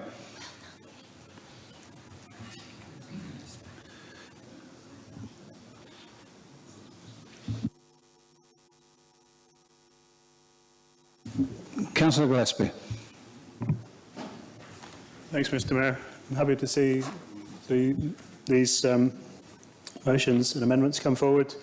This is indeed a time when plastic is in the public awareness, very much so, as I mentioned earlier, and as I mentioned in the Sustainable Food proposal in April. I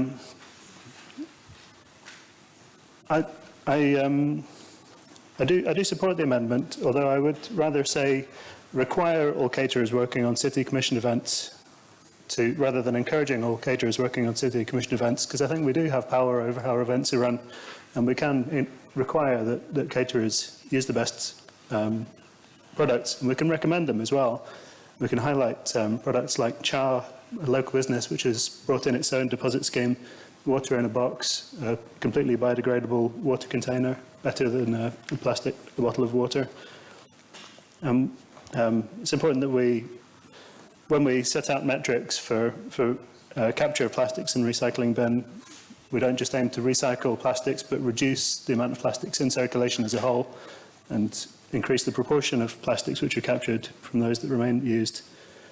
There was a consultation about plastic use run by the national government, which ended recently, and I would like to ask if the administration responded to that, and if it's possible to publish the response that we gave, because it is good to have scrutiny about this when there isn't a clear policy, or when policy is changing so quickly, because there is a chance to do more now that the public mood is so interested in this. There's a chance to be more bold, and there's new technologies coming forward, of course, as well.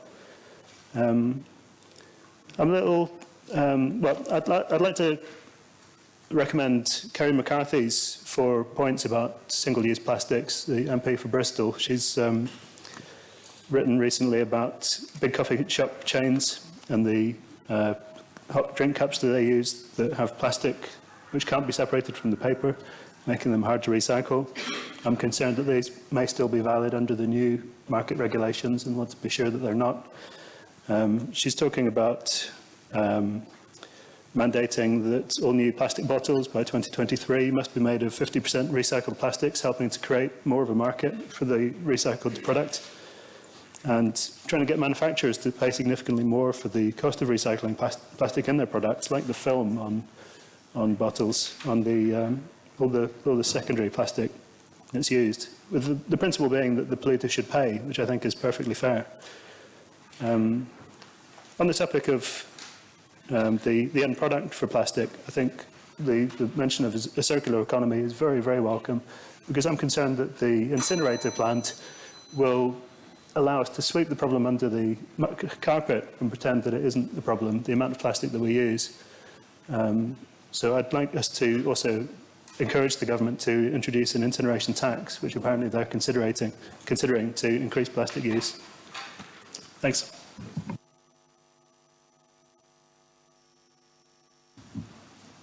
Councillor Goering. Thank you very much, Mr. Mayor. I think there's broad agreement that plastics need to be addressed. I think we've heard the account of Councillor O'Connell about the pollution of the River Cam, our own precious river, and it continues elsewhere in the city. So I think aiming for the highest level of ambition, and there's a slight difference. I'm not sure I regard your amendments as much more ambitious. I think when the original proposal said to, wherever possible, reduce or eliminate the use of single-use plastic, that goes much further as a policy direction than what you're proposing. On the other hand, I don't want to make cheap political gains out of something that unites us in this House. But I think I wanted to press the side opposite on the Freiburg example, where you introduce the Freiburg Cup, and it's used, it can be returned in any shops, independent and chain businesses all across the city. I think something like that seems to be a really good idea, and getting rid of single-use plastics should require some effort. It can't be just, we shouldn't use single-use plastic. We actually need to make a conscious decision and encourage all our residents to do the same. But we can facilitate the decision-making process. So I think we all on these benches think that would be a really good move, and it might even the Freiburg Cup is so popular that the vast majority of these plastic cups, unfortunately, leaves the city as a souvenir. Maybe there's a sort of return system that could be worked on in your zero waste strategy, but just sort of fine words and calling on the government in Westminster to do something, I don't think is enough.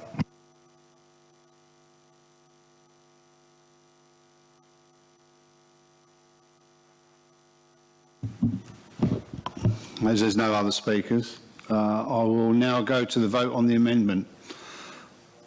Oh, sorry, I beg your pardon. Councillor Moore to write a reply. It's because it's not in red. I'll be really quick. Thank you for your comments. Require all caterers. I think that's a great idea. It's definitely something we'll be working towards, and I will follow up on that. That's actually not totally within my portfolio, but I'm sure I'm supported in that. I don't know about the consultation, but I'll find out and follow up and let you know. With regards to you like my ideas, great, and so I look forward to your support.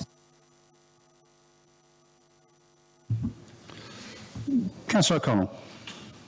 I think we're all broadly in agreement. I don't think I need to say anything more. Thank you very much. Thank you. I will now go to the vote on the amendment. Please, can I see those in favour? That's unanimous.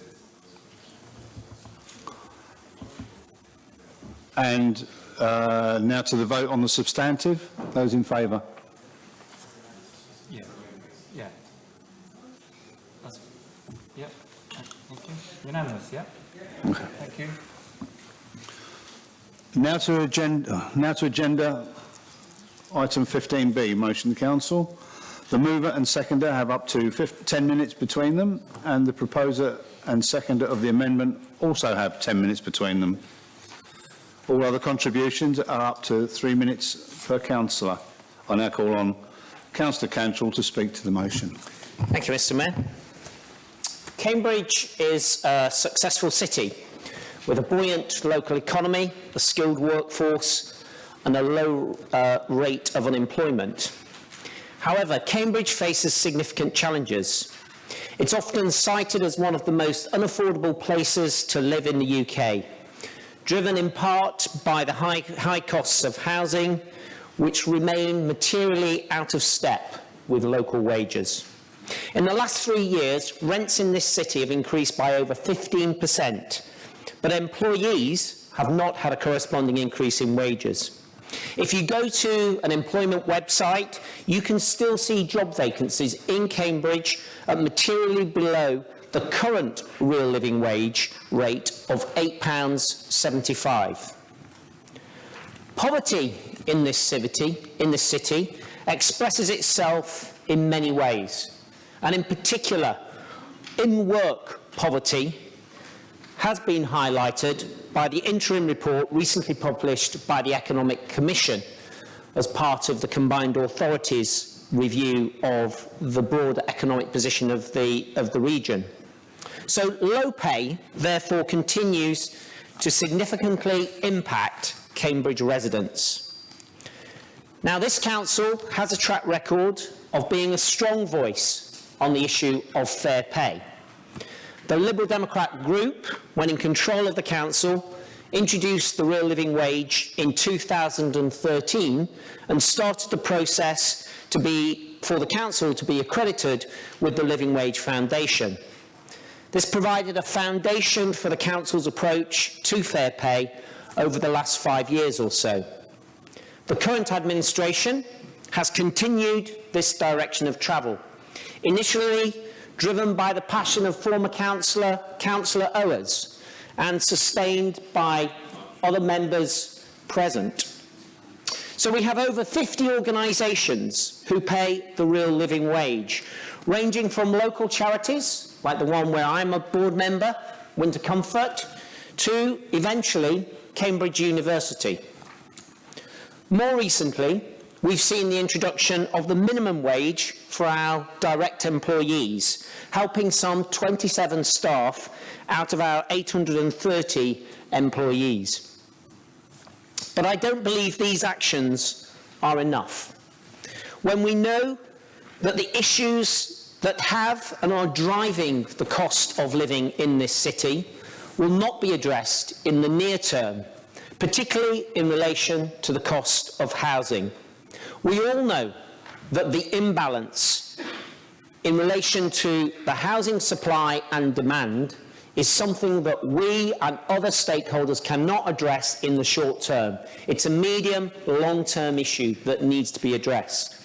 So, Mr. Mayor, at the heart of this motion is an objective to accelerate our direction of travel, consistent with the idea that there should be fair pay for all who live in our city, to reinforce the message to residents that we are on their side, that we are fighting their corner. The heart of this motion recognises that the major cost of living issues in Cambridge are not shared by the majority of other places across the country, and are actually represented in only a few cities, such as London and such as Oxford. The Cambridge living wage would recognise these specific circumstances that this city and those cities I've referenced face. It would be a voluntary wage, and it would be pegged against the London living wage. It would be dynamic. It would reflect the cost of living pressures for residents on an ongoing basis, and it would be tested on an annual basis, like the London wages and like the real living wages. So, if this council approves this motion this afternoon, what would it mean in terms of numbers? Well, let's just take the Oxford living wage, something that the Labour Council in Oxford has had in place for a number of years and is currently at £9.69 per hour. If we applied that rate in Cambridge, that would mean an extra almost £2,000 over the real living wage that is currently £8.75 per hour.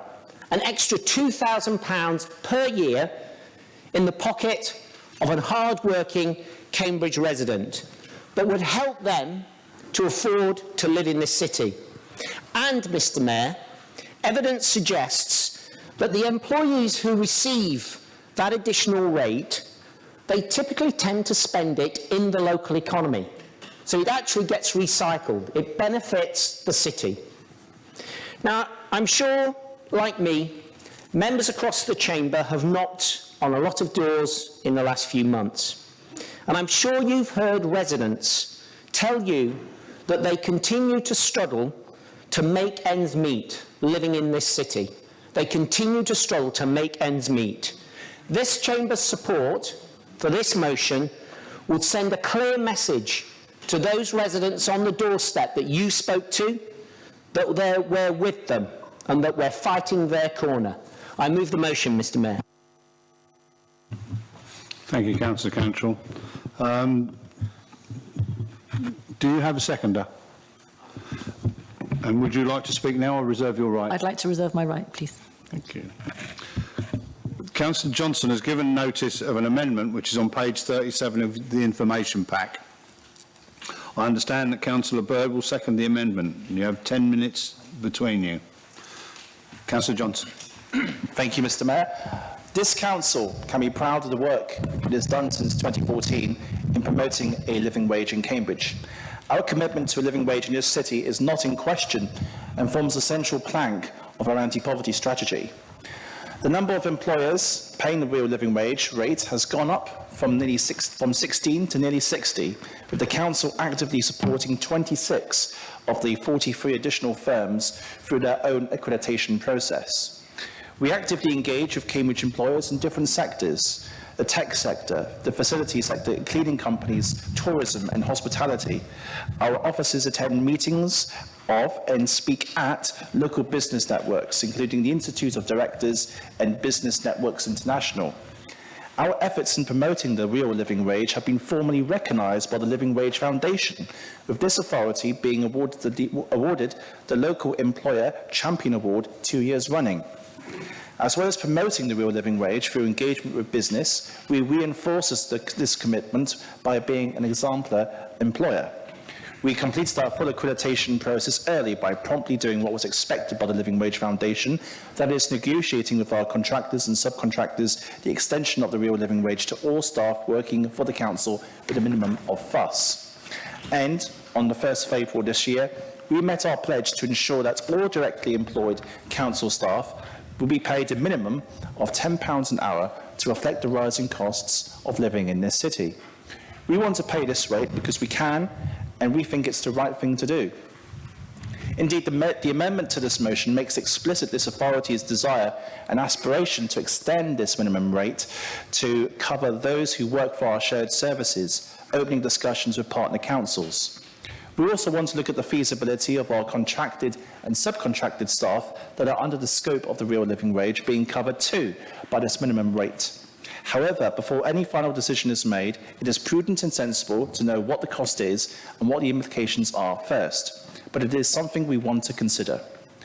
The amendment recommits this council to the valuable work just referred to in promoting the real living wage, but also making clear to employers that this rate must be the absolute minimum, and businesses ought to pay beyond this rate if they can afford to, reflecting the cost of living in Cambridge. I should say that the reason why the amendment removes a specific reference to a voluntary Cambridge living wage is because, in our view, creating a rate and doing all the work in undertaking our own research and coming up with a Cambridge-specific figure would be too onerous for officer staff and stretch our finite resources. It could distract from the vital work we need to do to continue to undertake in persuading more employers, including the colleges of the university, sadly, to overcome their objections and become accredited by the Living Wage Foundation. Furthermore, by adding a third rate, a specific Cambridge living wage, it could also cause confusion amongst businesses and give the more resistant ones another excuse not to pay a fair wage. So I hope that Council will support this amendment It acknowledges the authority's achievements over the last few years on this subject, proposes a blueprint for extending our minimum wage to cover all our staff, and restates our commitment to working with local employers and businesses in promoting the many benefits of paying their workers a rate of pay that is fair and which accurately reflects the cost of living in this city. Thank you.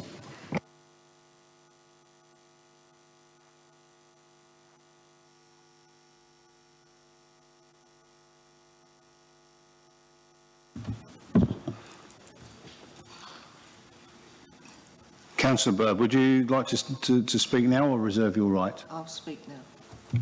You have 6.5 minutes. Thank you very much. That's a nice long time. You don't have to use it. Oh, that's all right then. I'd like to say that I would like the whole employers of this city to pay the minimum wage, or even more, especially organisation that pays carers. They do such a hard job and they get £7 something an hour, which to me is diabolical. And we need to do something and keep fighting all the other employers in the city, like the cleaners. I mean, they do a hard job. We don't see them. And all the areas, the hospitals and places like that, they don't get paid hardly anything. And then we've got the hard-working families that are doing 2 or 3 jobs just to survive, to live here in Cambridge, to pay their rent, their mortgage, the food. It's a hard life for young families at the moment, and we need to help them as much as we possibly can. So I would really like to see that we make every employer in this city pay the minimum wage, or even more if we can get it, especially for carers. Thank you. I'll now open it up to debate. Councillor Sargent. Thank you, Mr. Mayor, and congratulations on your elevation, and to Councillor Bird. I spoke at Regent House, the governing body of the University of Cambridge, last June, asking them to seek accreditation to the Living Wage Foundation. The reply from the university was, the university chose not to seek accreditation from the Living Wage Foundation as it would thereby have no control or input into future voluntary living wage increases which are applied each year. And that's the nub of the argument, really, isn't it? Do we really think that employers such as the University of Cambridge would place their living wage as a level determined locally? Many local employers are not just based in Cambridge. They might be persuaded to pay at a level determined nationally by an organisation who have 4,200 accredited members, including 1/3 of the FTSE 100 companies. We changed the university's position so that it is now seeking accreditation to the Living Wage Foundation. This included a campaign illustrating how many organisations, including universities, were accredited. I would suggest employers are unlikely to sign up to a living wage determined in Cambridge. This motion, if passed unamended, would be a diversion from the very successful work of Cambridge City Council, which led to its becoming the living wage champion for the East of England twice. And it would cast us adrift from the organisation which has secured the living wage for so many people.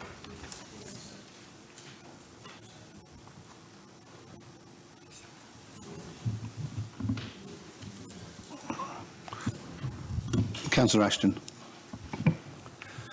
Thank you, Mayor. This morning we had our annual statements read out, or talked about, and it's quite interesting that on pages 31 and 32, Councillor Bigg pointed out what the Liberal Democrats want to achieve. And if you look at page 31 and 32, there's no mention of the wage. So it's quite interesting that Councillor Counter now stands up and says, well, Mr Bigg, it's there, 31 and 32. Can you show me where the living wage is mentioned in your priorities? And I'd like to point out that in our statement where we printed out, on page 50, 3 times we mention what we're doing about the wage. So we are taking it seriously. We are intending to do things. And from in future, if you could make it quite clear at our annual ceremonies what you want to do and what's priority, it would make life a lot easier instead of coming this time at night claiming what's important to sort out.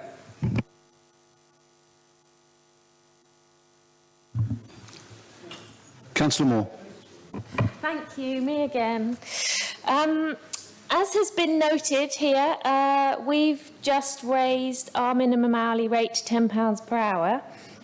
But unfortunately, the previous South Cambs Tory administration, who employ some of our staff through the shared waste services, did not support this raise and refused to increase their wages.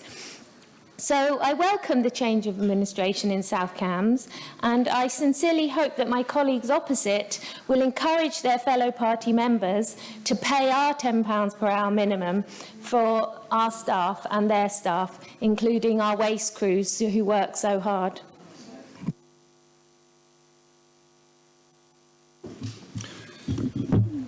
Councillor Nestinger, do you wish to speak? If that's everybody, yes. Thank you. Cambridge is a wonderful place to live, and we are all privileged to live in a city with such a rich history and which is so beautiful. But Cambridge is also a very expensive city, and housing in particular is very expensive indeed. Many Cambridge residents live in private rented accommodation with very high costs, along with a serious lack of long-term security. Many others who work in this city are not able to afford to live here, but instead face high transport costs, with petrol prices increasing rapidly and rail fares consistently rising above inflation. By supporting the campaign for the real living wage, those on both sides of the chamber have supported people on the lowest incomes. What this motion, in its original form, asked for is an extension of that good work. The point of the Council investigating a specific Cambridge living wage, rather than adopting an arbitrary national figure, is that it draws attention to the actual costs associated with living and working in Cambridge. If the Council were to support the motion unamended, we would be finding the true cost of living in Cambridge and sharing that knowledge with other local employers, encouraging them to pay their staff in line with the actual costs they face.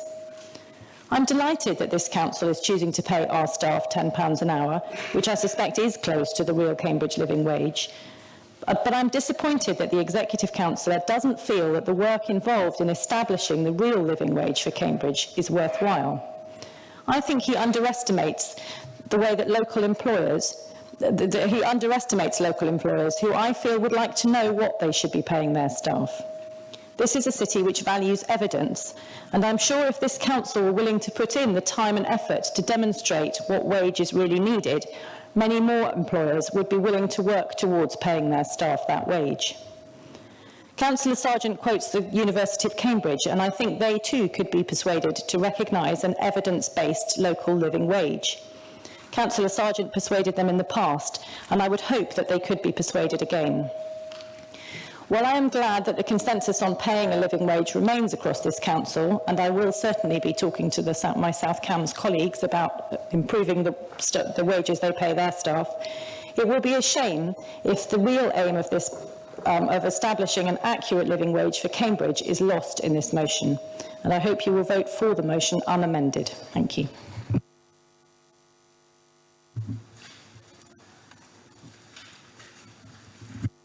Councillor Herbert. Mine's a relatively short contribution, but I think it's an important one. At the moment, we already have two different, we have a confusion added to by the Conservative government, albeit niggardly but welcome, in that they've adopted policies that Ed Miliband was proposing before the 2015 general election.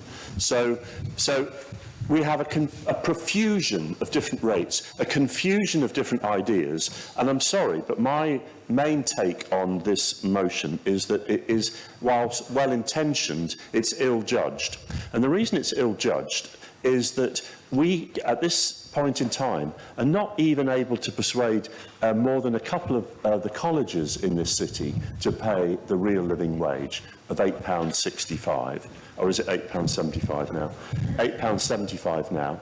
And rightly, as a council, we've said there is a higher bar and it's £10. Now, I accept that there could be maths which says that it should be £9.69 or £10.12 or £9.32. We could have a third rate. But it is not in the interest of this council to slow down the pressure that we put on the colleges who are not signed up to the real living wage. It's not in the right direction, in my judgment, to continue to argue for each different city and town around the country to have a different living wage formula.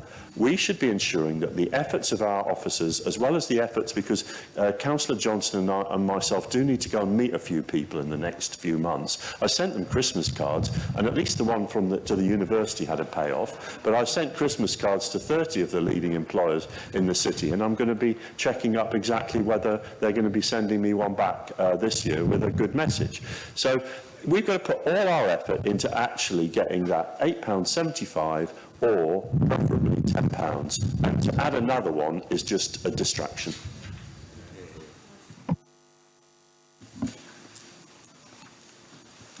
Councillor Goering. Yeah, it's quite difficult not to address individual councillors, Mr. Mayor, so I'll try my best, because I wanted to react directly to what the leader of the council just said. What I don't understand about the confusion point here is I understand it's hard work to convince employers, to convince the university, to convince the colleges. Having worked on my own college council, I know it requires real conviction. But when Oxford and London have introduced the London living wage, the Oxford living wage, it's just a recognition that life in the city is actually much more expensive than if you drive 50 kilometers out of the city, right? So rather than letting employers off the hook, we would have an opportunity here to underline that people who live and do our services and wait our tables in the city need to be paid so that they can actually be around and afford to live in the city.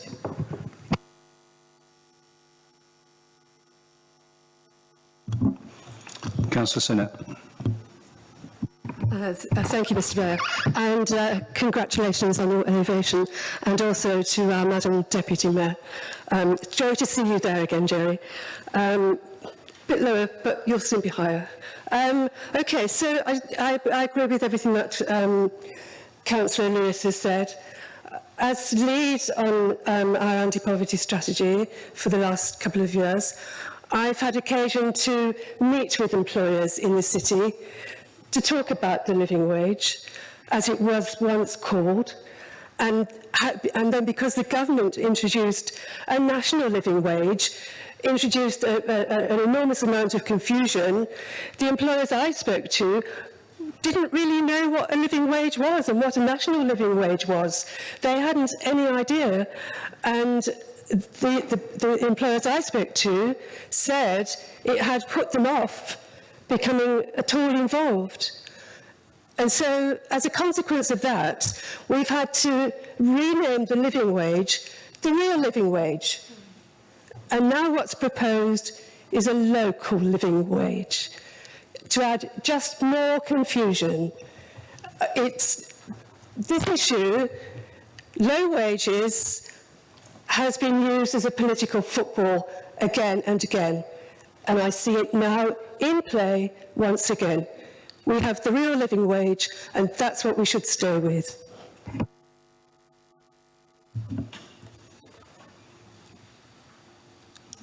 Councillor Smart. I'm surprised to hear Councillor Sinnott talking about football. So I can't say that I do agree with everything Councillor Herbert has said. I think that this is not only ill-judged, but ill-intentioned. So I'll just explain what I mean. my question to Councillor Cantrell is, does he believe in this motion? Because over the 4 years I've got to know you, Councillor Cantrell, I know that you're very interested in money, and you have a good understanding of how money works. Now, this motion is completely silly. It's just not going to work. Now, the living wage, the real living wage, or the living wage as it was then, was first set up in 2001 by the Citizens, what's it called, the Citizens Commission or something, I think it was called. Yep, Citizens UK, that's a non-political organisation. It came out to work in the East End of London. And yeah, it's non-political. And it came from there to now, where we have the real living wage. Now, over that period, you Lib Dems have been in power in Cambridge from 2000 to 2014. You never did anything. Now, I noticed that Councillor Cantrell, in his motion, which maybe some other people noticed, claimed ownership of the real living wage in Cambridge by laying the foundations for the real living wage. Now, I'm not quite sure how you lay a foundation in 2013 when we did it in a Labour administration. So I would say to you that perhaps you could have done it slightly earlier and actually had the real living wage operating in Cambridge rather than talking about laying in the foundation for a living wage. James Palmer. Now, the living wage, the real living wage, is something that was calculated by teams of economists at Loughborough University and the GLA in London. And more recently, it's calculated by the Resolution Foundation. So it's not an easy calculation. There's a lot of work goes into it. You can't just make up a new living wage for a new place. This is not a new idea, Councillor Cantrell. Lots of people have talked about real living wages for other places. But from all that's been said already, I won't repeat what's been said, but it just won't work. You can't have lots of wages for lots of places. I presume for you, this is only going to lead maybe to a real living wage for Newnham. Because where does it stop? People living in Cambridge, just outside Cambridge, on the boundary, maybe just out in Cambridgeshire. It doesn't work, Councillor Cantrell. It's a silly motion, and it's just political manoeuvring by you in this council and as a prospective parliamentary candidate.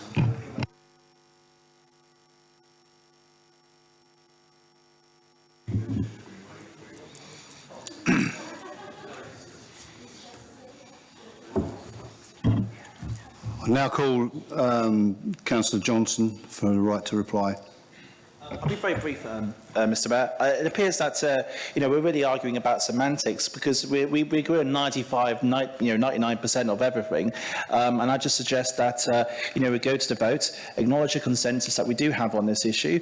We do support a living wage, and that we continue to encourage the payment of the real living wage, and adhere to the Living Wage Foundation's approach, albeit that the real living wage ought to be the absolute starting point for pay in the city, and our officers will continue to make this point clearly to anyone that listens.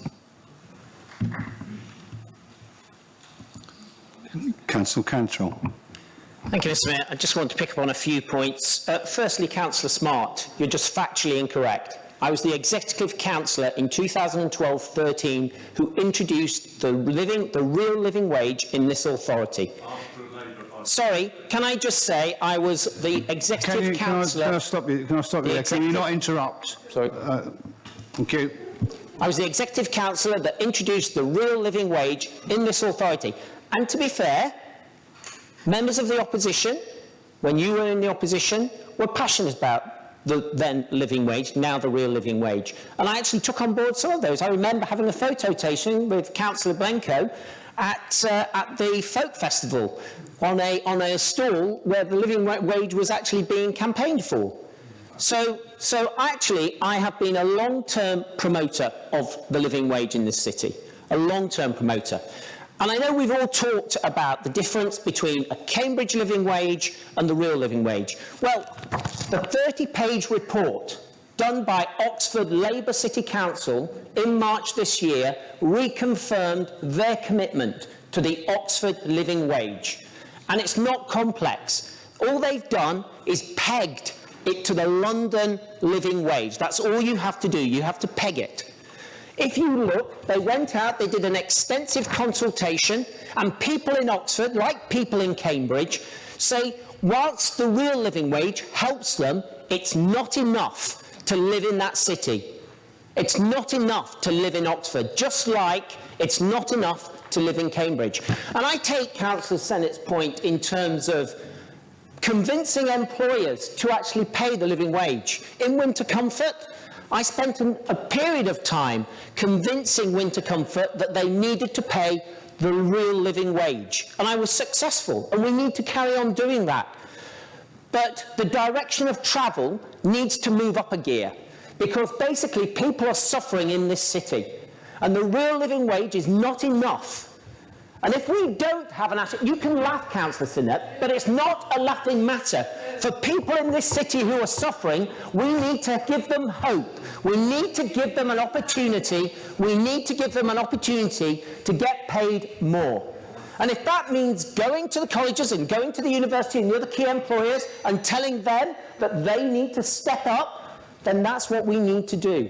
And actually, I give the administration the credit for the work you've done over the last 5 years in relation to promoting the real living wage. I think you've done a lot, but actually we need to move on. We need to do what Oxford has done.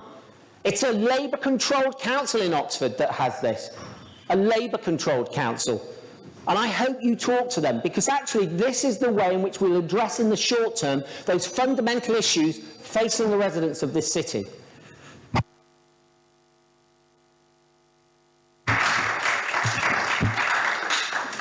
I will now go to the vote on the amendment. Please, can I see those in favour? That's 25. 25. And those against? That's 12. So the amendment is carried. On now to the vote on the substantive. Those in favour? That's unanimous. Unanimous. Thank you very much. To note, no written questions were received. This has been my first meeting as your mayor, and it has been a bit of a baptism of fire. And I'd like to thank members for their patience. Councillors will be pleased to know that any leftover food from lunchtime has gone to Jimmy's Night Shelter for the homeless. Our next scheduled meeting is on Thursday the 19th of July. Please could I ask that you take your own rubbish away. Thank you very much.